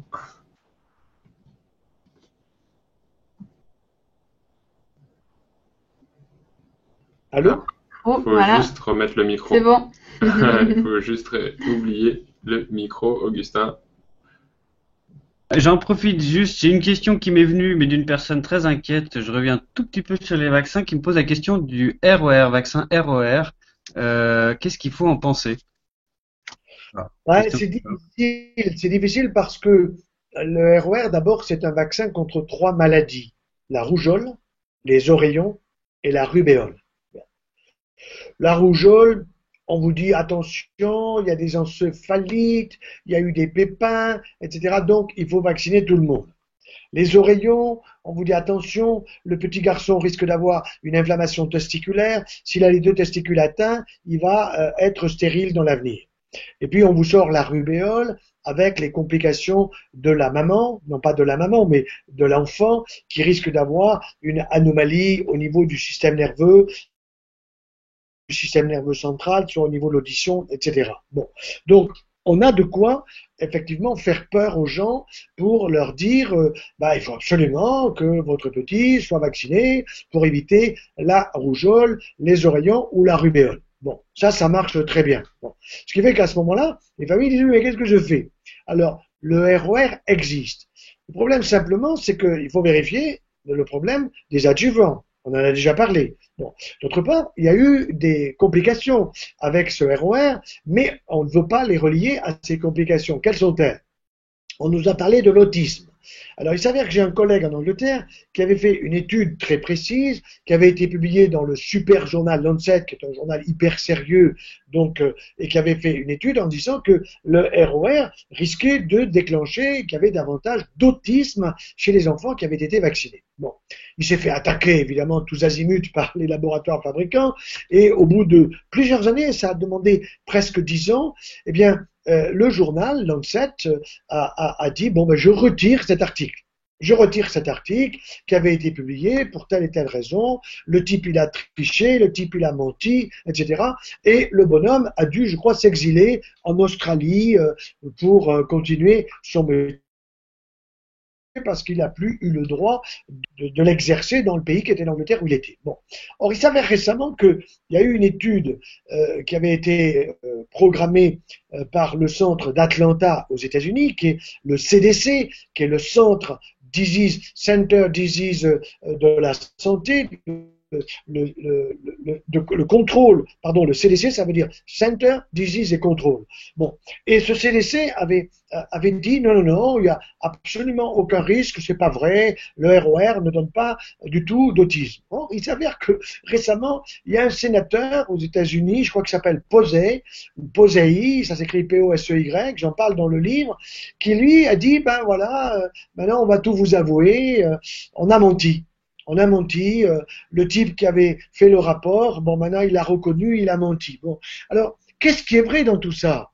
Qu'est-ce qui est vrai? C'est très difficile à savoir. Donc, moi, je n'ai pas la réponse. Ce qui est sûr, c'est que face à une telle difficulté concernant le ROR, est-ce que je vais faire vacciner mon petit contre la rougeole, les oreillons, la rubéole? Je réponds oui, s'il y a une épidémie qui est en train de démarrer parce que l'épidémie, je vais le savoir par les médias, et ça c'est le rôle de l'Institut national de la protection et de la surveillance qui était en France. Donc à ce moment-là, il y a une épidémie dans ma région, oui, je vais vacciner, mais s'il n'y a pas d'épidémie dans ma région, je ne vois pas pourquoi on m'imposerait le vaccin, d'autant qu'il est recommandé, mais il n'est pas obligatoire. Donc voyez-vous, je réponds d'une manière qui n'est pas ambiguë, je dirais s'il y a de l'épidémie dans la région où vous êtes, il y en a eu récemment en Alsace par exemple, ok, on va vacciner une partie de l'Alsace ou toute l'Alsace s'il faut.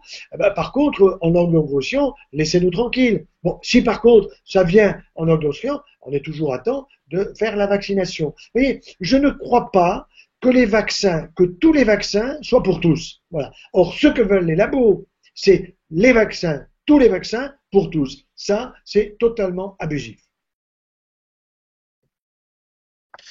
Alors, je profite juste, là, je vais faire une petite aparté, parce que j'avais une question de quelqu'un sur le congrès qui me demandait un peu quel était le programme. Je voulais juste te dire que vous pouvez trouver le programme sur le site internet de l'IPSN, www.ipsn.eu, et je voulais simplement vous donner les grandes lignes très rapidement. On a donc le professeur Henri Joyeux qui lance le congrès sur Parkinson et Alzheimer. Nous aurons les interventions du docteur Kemoun sur tout ce qui est homéopathie et le docteur Gardenal. Nous aurons de la phytothérapie, tout ce qui est mode de vie le samedi après-midi, la diète méditerranéenne, le docteur de l'Orgerie, Thierry Soucard sur les recommandations nutritionnelles. Également sur la médecine orthomoléculaire, le docteur Rueff, le docteur Hertog sur comment bien vieillir en restant jeune, le docteur Kurtek, un certain nombre d'entre vous connaissent. Et le dimanche, ce sera une journée beaucoup plus environnementale et sur l'avenir de la médecine, en tout cas dans les médecines naturelles, avec Gilles-Éric Serralini, Jean-Marie Pelt, sur l'environnement, les OGM, Michel Georges, une conférence passionnante sur les vaccins, toutes les questions qui pourront se poser pourront lui être soumises. C'est vraiment une intervention importante. Olivier Soulet, l'après-midi, dimanche après-midi, Marc-Henri sur la protéodie, quelque chose à découvrir, et enfin sur les phages de docteur Dublanchet. Voilà. Petite parenthèse, mais qui me paraissait importante vu les questions qui sont apparues. Et j'en ai une pour Henri, du coup, une question qui nous revient souvent sur les chemtrails. Qu'est-ce que vous pensez des chemtrails? Vous savez, ces nuages dans le ciel. C'est une question à laquelle je ne sais jamais comment répondre. Je vous la passe. Ouais, je pars mardi à l'île de la Réunion pour donner 13 conférences et mon épouse en donnera 8 et on va certainement avec l'avion créer ce genre de chemtrail. Bon, on va pas revenir au cheval. Bon, alors le problème c'est qu'il faut travailler la question. Je ne dis pas le contraire. C'est sûr que si un jour les avions peuvent fonctionner sans pétrole et fonctionner avec le soleil ou avec d'autres moyens énergétiques, ça sera mieux. Il n'y a aucun doute là-dessus. Mais pour aller à la Réunion, je peux pas y aller en planche à voile ni en bateau, pas le temps. Donc pour l'instant, eh bien, il faut pousser la recherche sur ce domaine, comme vous avez le problème du gaz de schiste et bien d'autres sujets qui sont importants dans le domaine de l'énergie. Donc je n'ai pas de réponse. On me pose beaucoup de questions, comme vous le faites ce soir, mais je dis recherche, c'est aux chercheurs à travailler le sujet, à faire des prélèvements dans le ciel pour savoir un peu qu'est-ce qu'il y a. Je pense qu'il s'en doute, il n'y a pas de très bonnes choses, mais en même temps, c'est sûr que ça nous retombe sur la tête. Alors, quand Paris devient une ville sans voiture, je pense que c'est quelque chose d'intéressant, et que si nos voitures roulaient à l'électrique, eh ben, il y aurait beaucoup moins de pollution, il n'y a pas de doute aussi. Alors donc on a une question, je me souviens plus de son prénom, Sophie. qui est de Sophie. C'est que pensez-vous de la prise de statine chez quelqu'un qui présente un LDL élevé sans autre risque vasculaire? À la poubelle. À la poubelle. Je vais vous expliquer. Ouais, c'est clair. Les laboratoires pharmaceutiques et surtout les laboratoires de biologie sont très malins. C'est normal qu'ils soient intelligents. Donc on vous met le taux de cholestérol total, on vous dit il ne faut pas dépasser 2 grammes. Vous avez 2 grammes 10, 2 grammes 20, 2 grammes 30. Oulalalala, que c'est dangereux. Vous risquez un infarctus, vous risquez un accident vasculaire cérébral. On vous met le trouillomètre à 0 et évidemment, on vous prescrit une statine. Les statines sont des médicaments qui sont utiles chez des personnes qui ont ce qu'on appelle des hypercholestérolémies familiales, qui ont des taux élevés de cholestérol qui dépassent 3 grammes. Mais si madame ou monsieur qui vous écoutez avez 3 grammes 50 de cholestérol, ça veut dire que vous mangez mal. Première étape, s'il n'y a pas de hypercholestérolémie familiale. Auquel cas, désolé, mais manger mieux est meilleur. J'ai écrit un bouquin là-dessus qui s'appelle Changer d'alimentation. Et c'est un bouquin qui marche bien parce que le titre est simple et parce que ce que je dis dedans n'est pas bien compliqué. Donc, le problème des statines, c'est que les laboratoires, ils ont voulu que nous soyons tous avec des hypercholestérolémies. Et ça, évidemment, ça veut dire que la sécurité sociale va devoir rembourser tous ces médicaments qui sont inutiles. Si vous avez un taux de cholestérol à 2 grammes, je dirais c'est pas assez. Montez à 2,50. Le mien, il tourne entre 2,40 et 2,80. Tout va bien. Vous avez besoin d'un bon taux de cholestérol justement pour éviter l'Alzheimer. Voyez-vous, vous avez besoin d'un bon taux de cholestérol pour éviter des maladies cardiovasculaires. Mais on a mis comme protocole, alors je prononce le mot comme le prononcent beaucoup de mes collègues qui répondent aux malades, c'est le protocole. C'est le protocole. Donc, vous n'avez pas discuté. Bon, donc, je vous donne la statine. Car si vous n'avez pas la statine, vous allez boucher votre cœur, les vaisseaux de votre cœur, vous allez boucher les vaisseaux de votre cerveau, etc. C'est totalement abusif. Par contre, je vais vous dire de changer vos habitudes alimentaires. Ça coûte quoi, la Sécu? Rien du tout. Mais Madame Touraine, elle va m'envoyer une médaille. Ça coûte rien. Alors les labos, ils sont pas contents. On me dit méfiez-vous parce qu'ils sont très puissants. Mais je n'ai pas à me méfier. Je dis des choses qui sont la réalité. Et d'ailleurs, ils le savent. Et je vais vous dire, quand vous avez un médecin qui a été dans un laboratoire pharmaceutique, je ne vais pas citer quel laboratoire pharmaceutique, eh bien, quand il arrive à la retraite, il vous dit le plus grand mal des produits qu'il a lui-même poussés à faire consommer par les uns et par les autres. Faut pas généraliser. Faut pas généraliser. Il y a des médicaments extrêmement utiles. Quand vous avez le diabète, eh bien, il peut se faire que vous ayez besoin de l'insuline, que vous ayez besoin d'un comprimé hypoglycémiant. Bon, ça, il n'y a aucun doute là-dessus. Mais tout le monde n'a pas le diabète. Tout le monde n'a pas une hypercholestérolémie familiale. Donc, prudence. Alors, à votre question, libérez-vous de ce médicament, mangez mieux et meilleur et bon appétit. Merci. Alors, justement, on parle d'alimentation saine, et il y a une personne qui nous dit, Jocelyne, se dit, est-ce qu'un jeûne pourrait être utile pour désintoxiquer le corps avant de reprendre une alimentation saine? Oui, je pense que c'est une bonne question et il faut faire attention dans la réponse. Vous avez le jeûne, avec l'accent circonflexe sur le U, de la personne qui est en chimiothérapie. Bon, cette personne-là, il ne faut pas qu'elle croie que parce qu'elle a un cancer, en jeûnant, elle va affamer son cancer.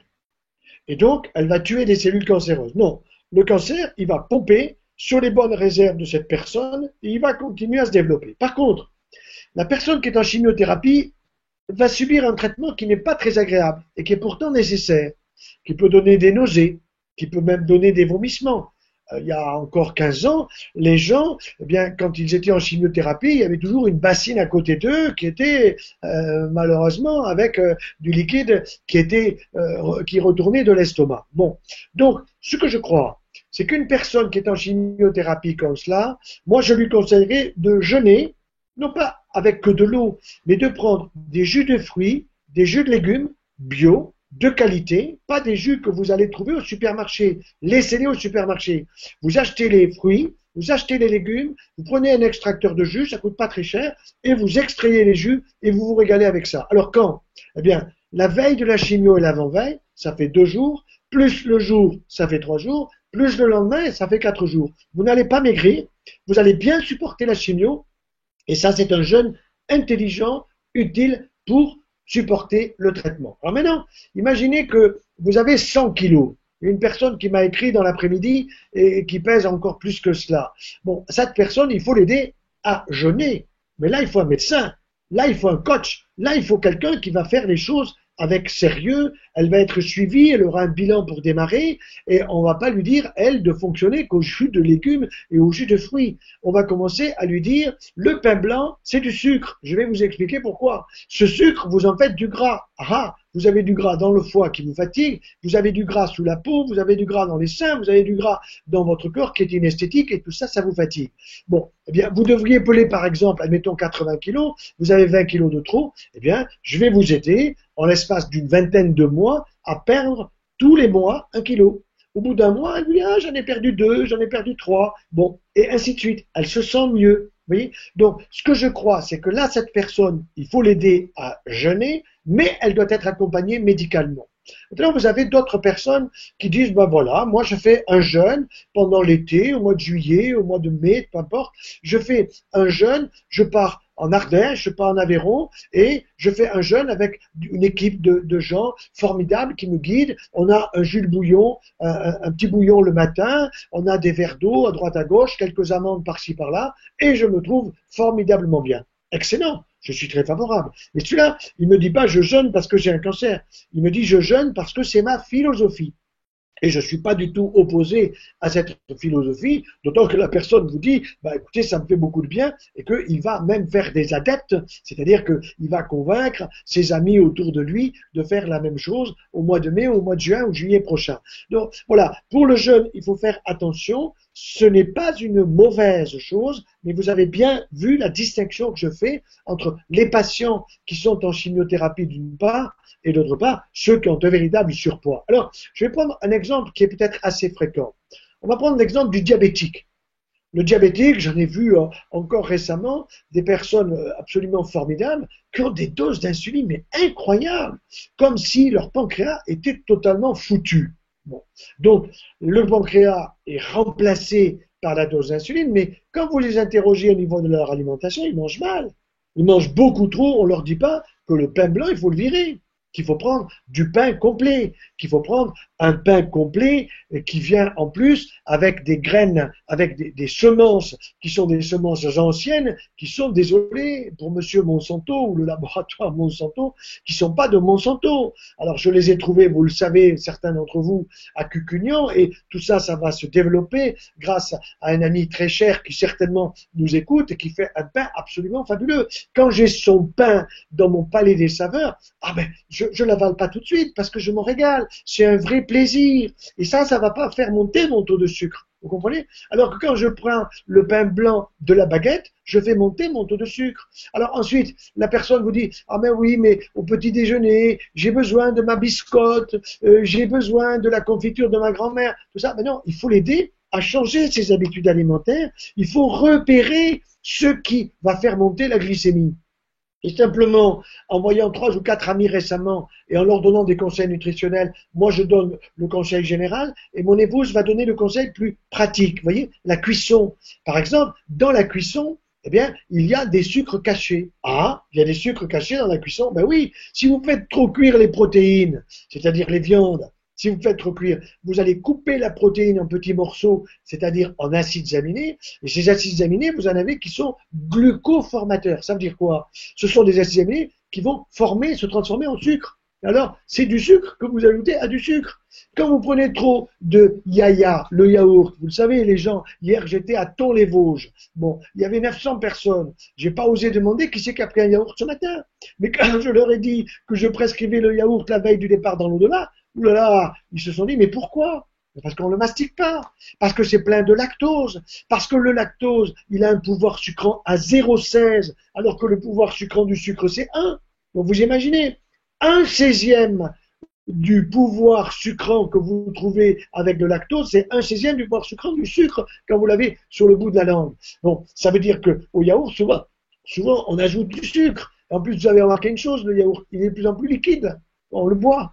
Les gosses le boivent. Eh bien non. Moi je dis qu'à la maison, il doit y avoir une belle corbeille de fruits frais de saison, il doit y avoir une belle corbeille avec des fruits, des amandes, des noisettes, des noix, des figues sèches, des abricots, etc., secs, etc. Et que le gosse puisse prendre quand il veut. Jamais au frigidaire.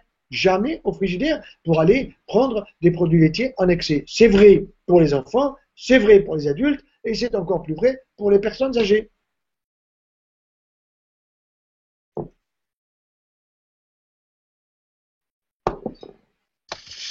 J'avais une question sur la liberté des médecins et la relation avec les autorités de santé à la suite de la campagne sur le DTP, alors que vous êtes chirurgien et cancérologue, que vous êtes reconnu dans votre travail par vos pairs, etc.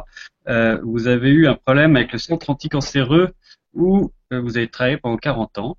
Oui. Je voulais savoir ce qu'il en était et si vous allez pouvoir consulter.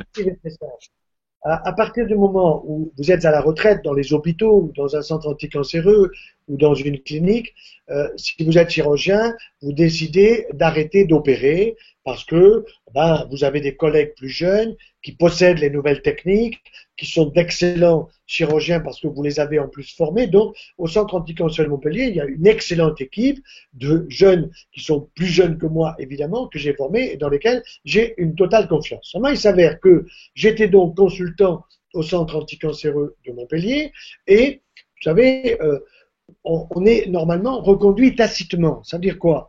Ça veut dire que tout simplement, tous les ans, vous signez un papier, comme quoi vous continuez à consulter. Je précise que je ne faisais pas de consultation privée. Je n'en ai jamais fait. Bon. Et que donc, quand les gens venaient au centre anticancéreux, quand ils m'ont demandé combien je vous dois, docteur, rien. Par contre, vous payez l'institution. c'est-à-dire qu'il payait l'institution, à savoir l'Institut du cancer de Montpellier, mais moi je recevais 330 ou 340 euros, non pas la consultation, mais par mois, parce que il faut être couvert au niveau des assurances, et donc je recevais cette petite rémunération par mois, en plus de ma retraite, qui est la moitié du salaire quand on est en activité. Bon, il s'avère que je ne savais même pas, mais le 7 juillet, arrivait à échéance ma première année de consultant. Et le directeur, qui est pas plus jeune que moi et qui est un de mes élèves que j'ai formé en chirurgie, m'appelle embêté, il me dit, Henri, je suis embêté parce que ton contrat, il arrive à échéance. Je dis, ça veut dire quoi? Ben, il faut l'arrêter. Pourquoi il faut l'arrêter?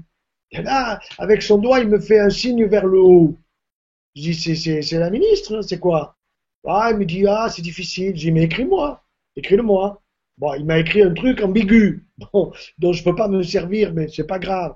Bon, et je veux pas l'embêter parce que il était ancien député UMP, la ministre, elle est socialiste, et il suffit de tout simplement et vous êtes dénommé, ce qu'on appelle dégommé. Vous voyez, bon, moi je suis pas là pour embêter un type bien qui dirige parfaitement le centre anti-cancer à Montpellier. Donc j'ai dit, ben écoute, je m'en vais, mais je vais chercher, je vais trouver ailleurs. Bon. Alors on me demande dans différentes villes en France et à l'étranger, je ne pense pas donner suite à tout cela. Je pense que je reprendrai mes consultations à partir du mois de janvier 2016 et je suis en train d'établir une liste de gens que je verrai. Pour l'instant, je réponds par mail aux personnes qui m'écrivent à partir de la feuille de contact sur mon site internet professeurjoyeux.com. Bon, voilà. Et en même temps, je guide les gens pour aller voir tel ou tel de mes collègues qui aura la compétence pour l'opération, pour les rayons, pour la chimiothérapie. Je suis énormément de gens qui ont des problèmes de cancer prostatique. Je suis effaré par le nombre de cancers prostatiques, de personnes qui, bon, on leur propose de choisir entre les rayons et la chirurgie. Bon, mais je reviens sur le problème des vaccins. Figurez-vous que les médecins sont pistés. Ah, ils sont pistés, mais ça veut dire quoi? Eh bien, vous avez la CPAM de Montpellier, celle du Limousin et celle des Yvelines. La CPAM, c'est la Caisse primaire d'assurance maladie. Bien, pour un département. Bien. Cette CPAM de ces 3 départements, elle s'est accoquinée, il n'y a pas d'autre mot, avec GSK. Qui c'est GSK? C'est le laboratoire américain des vaccins.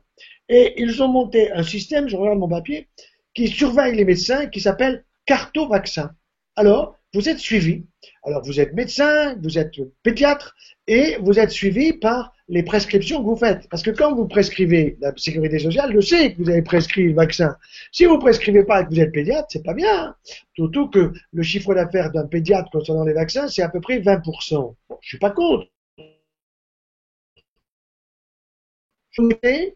Qui vend des vaccins et par la CPM. Alors, la directrice de la CPM, j'ose pas dire son nom, il est très sympathique, je la connais par ailleurs, mais dans l'Hérault, dans mon beau département, vous savez ce qu'elle a dit?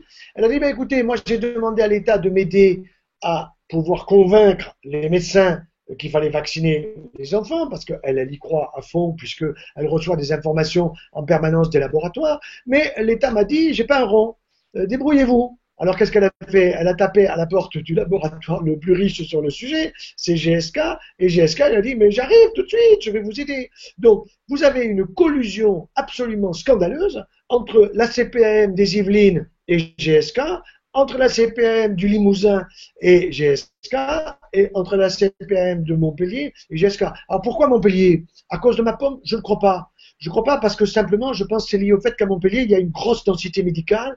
C'est une énorme université. Nous sommes la plus ancienne en Europe. Nous sommes reconnus, évidemment. Bon, donc je pense que c'est lié à ça. C'est pas lié à ma personne. Je suis une trop petite personne pour qu'on cherche vraiment, à mon avis, à me chercher des puces personnellement. D'autant que je ne prescris pas de vaccins. C'est pas mon boulot. Mais encore une fois, je ne suis pas contre les vaccins. Et celui qui dit que je suis contre les vaccins, je suis désolé, mais il lui manque des neurones. Alors maintenant on va s'orienter un petit peu vers la conclusion. J'avais plusieurs questions pour vous, notamment on a parlé de la famille. La première, on sait que c'est très important pour vous. Vous travaillez souvent avec votre femme qui fait équipe avec vous depuis de longues années. On sait que c'est extrêmement important pour vous. Est-ce que vous pouvez nous en dire un mot? Et ensuite, je vous propose de nous parler aussi de la plateforme que vous souhaitez créer. C'est l'un de vos projets, c'est une nouvelle aventure. C'est un élément important. Alors, écoutez, avec mon épouse, je dirais deux mots. Il y a complémentarité et il y a complicité. Complémentarité pourquoi? Parce que tout simplement, moi, je suis dans la théorie, hein, et que la théorie, c'est bien gentil, mais les gens, ils demandent la pratique. Bon, et donc, comme quand j'étais plus jeune, je faisais venir à la maison beaucoup de mes collaborateurs ou de collègues le soir tard, après une journée lourde de travail, eh bien, elle était très sympa. Elle nous offrait un petit café, un petit thé à la menthe, et en même temps, elle nous écoutait. Elle nous écoutait et elle nous posait des questions. Et donc, elle s'est rendue compte que j'étais vraiment dans le domaine théorique, mais souvent, quand on me posait une question pratique, je disais, écoutez, appelez ma femme, elle vous répondra. Et donc, je donnais son téléphone, son adresse mail. Elle était d'accord, bien sûr. Et je me suis rendu compte qu'elle faisait du très bon travail parce que ça me revenait par les patients. Et donc, je lui ai dit, mais écoute, il faut que tu écrives un bouquin là-dessus. Alors, elle a écrit un premier bouquin qui s'appelle Guide pratique. Guide pratique, j'aime beaucoup le mot guide. Guide pratique de gastronomie familiale. J'aime beaucoup le mot gastronomie familiale. Avec un sous-titre que je trouve génial, c'est l'art et le plaisir pour la santé. Vous voyez, art, plaisir, santé. C'est pas cuisine, c'est pas casserole. Bon, ensuite, elle a vu qu'il y avait beaucoup de demandes, donc elle a fait un bouquin sur la cuisson à la vapeur douce qui s'appelle, je crois, Tout à la vapeur douce. Hein, tout à la vapeur douce, parce que nous mangeons à la maison tout à la vapeur douce, et quand nous avons des amis qui viennent, bah, ils se régalent, et très souvent, bah, ils demandent à mon épouse et comment ci et comment ça. Et puis le troisième, elle a compris qu'il fallait passer par les enfants, et nous avons 13 petits-enfants qui se portent très très bien, et ces 13 petits-enfants, elle a compris qu'il fallait toucher beaucoup d'enfants. Et donc, comme son nom de grand-mère, de jeune grand-mère, c'est Mamini, elle s'appelle Christine, moi, il m'appelle Papiri, mes petits-enfants, eh bien, elle a écrit un bouquin avec Mamini, je cuisine en chantant pour ma santé. Je trouve ça très joli. Je cuisine en chantant pour ma santé. Et ce qui est très intéressant, c'est presque dommage que les gens, quand ils voient le livre, ils ne le voient pas, c'est qu'au fond du livre, vous avez un petit CD qui est offert, qui est un CD de musique, un CD de comptines. Elle a imaginé des comptines, elle a imaginé des petites chansons sur des airs extrêmement classiques, et quand les enfants ils écoutent une ou deux fois, ils les chantent en boucle. C'est fabuleux. Vous voyez, je cuisine en chantant pour ma santé avec ma mini. Et ça, c'est destiné à quoi? C'est destiné pas simplement aux enfants, mais à faire passer le message de l'enfant vers les grands-parents. Voyez, et je me rends compte dans mes conférences que vous avez des gens qui se pointent, ils veulent que je leur mette une dédicace. Je dis, mais attendez, c'est pas moi, c'est ma femme. Oui, mais votre femme, elle n'est pas là, alors à vous de dédicacer. Bon, alors, ça, et c'est vrai que je suis épaté, il n'y a pas d'autre mot, je suis véritablement épaté par cette efficacité de faire passer des messages vers les petits, les petits marmitons. Hein, et je me souviens que quand nos enfants étaient là et qu'il pleuvait, eh bien, qu'est-ce qu'elle faisait? Elle leur apprenait à cuisiner, elle était présente, elle était là. Alors ensuite, à la fin, ils nettoyaient la cuisine complètement, c'était propre, c'était nickel, et elle me montrait tout ça. Et vraiment, je trouve que là, il y a quelque chose à faire. Donc, les mamans, les grands-mères ont un rôle très important pour la nutrition de toute la famille. Alors ensuite, vous m'avez parlé de ce que je suis en train de lancer, une plateforme qui s'appelle jeunefamille.org. Eh bien, c'est cet été que j'ai eu cette idée, à partir d'à peu près 5000 mails concernant le problème des vaccins. Je me suis dit, mais c'est effrayant le nombre de questions des jeunes mamans qui sont paumées parce qu'elles vont sur Doctissimo, elles vont sur des sites où vous avez des publicités permanentes. Je me suis dit, bon, bah, on va monter tout simplement un site internet qui va s'appeler jeunefamille.org. Et sur ce site internet jeunefamille.org, je répondrai à des mamans en visant au départ les 820 000 mamans qui ont accouché cette année et 820 000 qui vont accoucher l'année prochaine, puisque vous avez en permanence en France 820 000 mamans qui donnent la vie à un bébé. Et donc, elles sont embêtées sur le problème de la lactation, de la préparation du mamelon, sur le problème de la césarienne, sur le problème de tous les problèmes des enfants, au moins jusqu'à 5 ans. Alors, j'ai commencé par lancer une première lettre pour une pré-inscription. Nous avons à peu près 3000 personnes, je crois, qui se sont pré-inscrits. Ça veut dire qu'après, on va leur réécrire pour leur dire l'inscription. Alors attention, c'est une équipe de bénévoles. Cette équipe de bénévoles, il n'y a pas simplement ma personne, mais il y a également des micronutritionnistes, des ostéopathes, des naturopathes, il y a une sage-femme, il y a un pédiatre, il y a un chirurgien pédiatre. Bon, il y a toute une équipe qui est autour de moi, qui est bénévole. Et quand nous aurons des questions pointues pour tel ou tel de ces spécialistes, y compris chiropracteurs, eh bien, nous pourrons répondre directement. Mais cela a un coût. Cela a un coût. Alors, que les choses soient claires. Les personnes sont bénévoles, mais il faut monter le site Internet. Et monter le site Internet et envoyer des centaines et des milliers de mails aux gens, ça a un coût.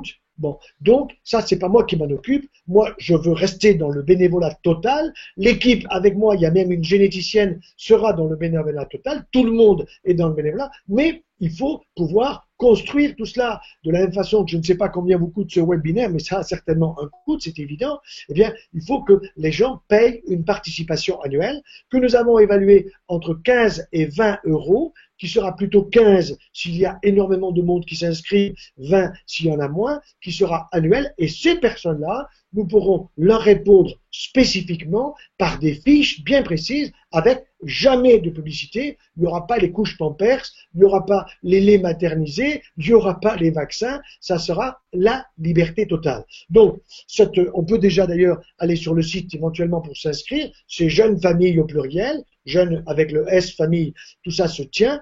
.org, on peut se préinscrire et je pense que dans les semaines qui suivent, vous aurez une information précise pour démarrer les inscriptions. Voilà. Alors, j'ai été président de Famille de France pendant une bonne dizaine d'années. J'ai passé la main. Je suis toujours membre du conseil d'administration et c'est en tant que membre du conseil d'administration que je vais tout faire pour développer justement cette plateforme jeunefamille.org qui va en même temps faire que vous serez défendu par ce mouvement que je connais bien pour l'avoir dirigé pendant 10 ans, lequel mouvement est destiné à défendre les intérêts matériels et éthiques des familles. Je précise bien, intérêt matériel, c'est-à-dire c'est pas simplement une aide aux familles, c'est les prestations sociales pour aider les familles à se développer et pas pour les étouffer. Aujourd'hui, on va plus vers l'étouffement que vers une véritable aide aux familles. Et en même temps, c'est les problèmes d'éthique, les problèmes de début de la vie, les problèmes de fin de vie, qui sont des problèmes essentiels sur lesquels, il faut bien le dire, les informations ne sont pas très claires. Je vous donne un exemple. Récemment, un journaliste d'un grand journal que je ne citerai pas, mais que vous pouvez trouver, qui est un quotidien, me pose 2 questions précises sur les vaccins. Je lui dis, posez-moi vos questions, je répondrai, ça fera 7 lignes pour les réponses. Je lui donne les réponses. Et puis, pas de nouvelles. Et je lui dis, j'aimerais savoir qu'est-ce que vous allez prendre dans mes réponses. Ah ben, il me dit, voilà, je prendrai ceci, il me prend des bouts de phrases. Je lui dis, mais c'est pas suffisant. Et quand je lis l'article d'une page entière qui est passé dans ce journal quotidien, c'est un scandale. C'est un scandale. Mais j'ai compris pourquoi, je vais vous expliquer le scandale. C'est que tout simplement, ces journaux quotidiens, ils sont financés par l'État. Ils sont financés par l'État, c'est-à-dire par notre pognon, par nos impôts. Eh bien, quand vous pensez que le journal Le Monde, le journal Le Figaro, le journal La Croix, ils ont tous plus de 10 millions d'euros qu'ils reçoivent de l'État, c'est-à-dire de nous, pour nous donner une information qui sont experts en déformation, là, je ne suis pas d'accord. Je n'accepte pas. Et donc, je vais écrire, j'ai pas eu le temps, au directeur du journal pour dire que je souhaite des excuses et que sinon, je ferai tout pour dire aux gens de se désabonner. Parce que c'est un scandale de donner des informations aux gens en déformant l'information. Vous voyez, là, je suis un peu violent, vous le comprenez. Je trouve anormal qu'on nous trompe par des informations qui sont des informations qui font plaisir à Madame la Ministre qui est incompétente, qui font plaisir aux laboratoires pharmaceutiques, mais j'ai compris. Vous avez l'État qui finance et vous avez les laboratoires pharmaceutiques qui achètent des pages entières de publicité dans ces journaux et évidemment, c'est pas donné. Alors, merci professeur pour toutes ces informations et pour votre engagement auprès des jeunes familles. C'est super. Nous, on est vraiment enthousiastes à ce projet et pour toutes les contributions que vous avez faites. Alors, je voulais juste rebondir sur les questions qui ont été posées sur le côté. On n'a pas pu malheureusement répondre à toutes les questions parce que vous avez été très nombreux à nous suivre. Par contre, sachez que toutes ces questions seront étudiées et qu'elles vont nourrir la réflexion qu'on va pouvoir étudier ça avec le professeur Joyeux pour les futures lettres que vous allez recevoir. Donc merci à vous d'avoir participé et d'avoir posé toutes ces questions. Je vous rappelle que sur le côté, vous avez un petit bouton sur lequel vous pouvez accéder à au streaming, donc à la diffusion live de ce congrès historique du 3 et 4 octobre prochain. Vous allez, pendant ces 2 jours, pouvoir suivre l'ensemble des plénières depuis chez vous, sans bouger. Comme ce soir, vous avez suivi le professeur Joyeux. Et bien donc, vous pourrez accéder à l'intégralité des plénières de ce congrès où vous retrouverez évidemment le professeur.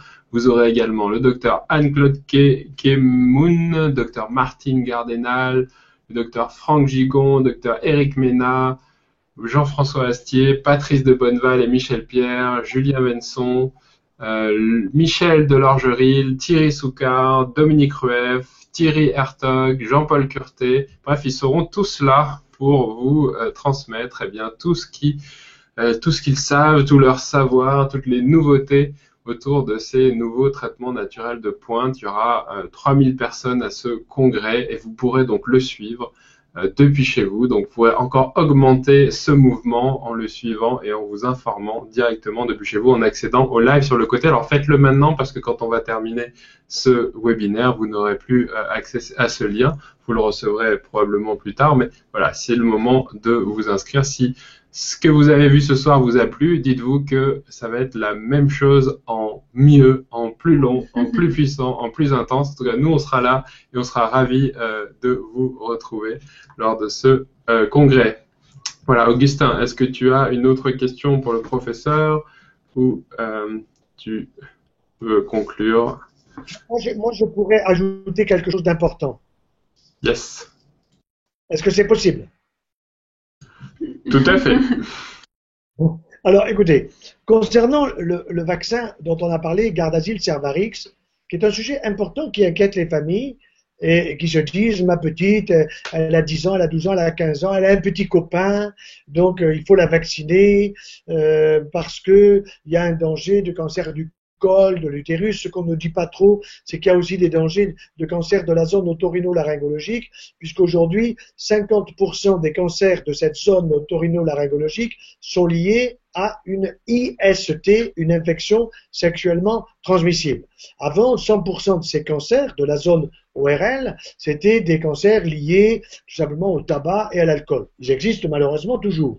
Il y en a un petit peu moins et c'est une bonne chose. Et puis vous avez ces cancers-là qui sont des cancers de la zone ORL liés tout simplement au papillomavirus. Mais on n'ose pas trop le dire. Moi, je le dis, voilà. Et je le dis pour faire un peu réfléchir les gens. Alors vous allez me dire, mais quelle est l'alternative? Est-ce que vous n'avez pas une alternative? Bien sûr que je l'ai. Bien sûr que je l'ai. Parce que ça fait très longtemps que j'y ai réfléchi. J'ai tout simplement écrit avec des familles, tout simplement des petits livres pour les 4-10 ans. Pour les 10-13 ans, pour les 13-15 ans, pour des 15-20 ans, pour des 20-30 ans. Alors, c'est pas pour le 20-30 ans que je m'adresse, mais plutôt pour les familles qui ont des enfants de 4-10. 4-10 ans, c'est, dis maman, comment on fait le bébé? Faut lui répondre à l'enfant. C'est pas lui raconter des salades avec je ne sais quel animal ou je ne sais quelle terre humide. Bon, ensuite, pour les 10-13 ans, c'est la puberté. Bien, j'annonce sous forme de questions-réponses, la puberté à des enfants qui sont à l'âge de la puberté. Question des filles, je réponds sur la puberté des garçons. Question des garçons, je réponds sur la puberté des filles. Ensuite, pour les 13-15 ans, c'est le bouillonnement de l'adolescence. Alors, ça bouillonne où? Chez les filles, c'est très cardiaque, c'est très affectif. Chez les garçons, c'est un peu plus bas. Je ne vais pas vous faire des dessins. Bon, faut répondre à ces questions. Les gosses sont passionnés quand je passe dans les écoles et que je leur donne des réponses à leurs questions. Et les 15-20 ans, c'est je suis amoureux, tu es amoureuse, 2 ou 3 points d'interrogation. C'est quoi l'amour? Les jeunes posent beaucoup de questions. Je reçois des mails sur ces sujets. Les 20-30 ans, c'est la vie à deux.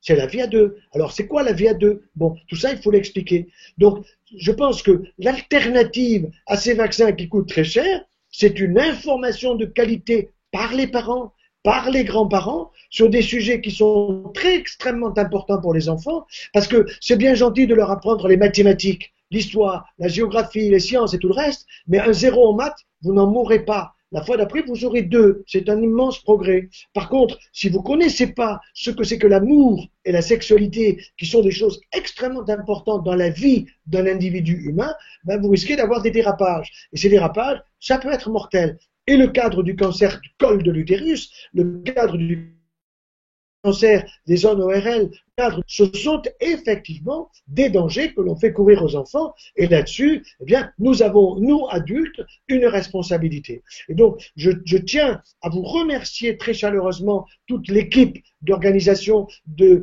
l'Institut pour la protection de santé naturelle, la santé naturelle innovation, santé SNI, toute cette équipe-là qui a organisé tout cela. Vous êtes des jeunes, ça me fait très plaisir, vous me rajeunissez, vous me donnez encore plus envie de continuer. Vous pouvez compter sur moi. Et quant aux 36 000, je crois, 260 personnes qui étaient dans cette salle, un petit peu, je sais pas comment il faut dire, cette web salle, eh bien, ces 36 260 personnes, je les salue avec beaucoup d'amitié et je leur souhaite à tous et à toutes une excellente santé pour elles, pour leur famille, les plus grands, les plus anciens et pour les futurs bébés à venir.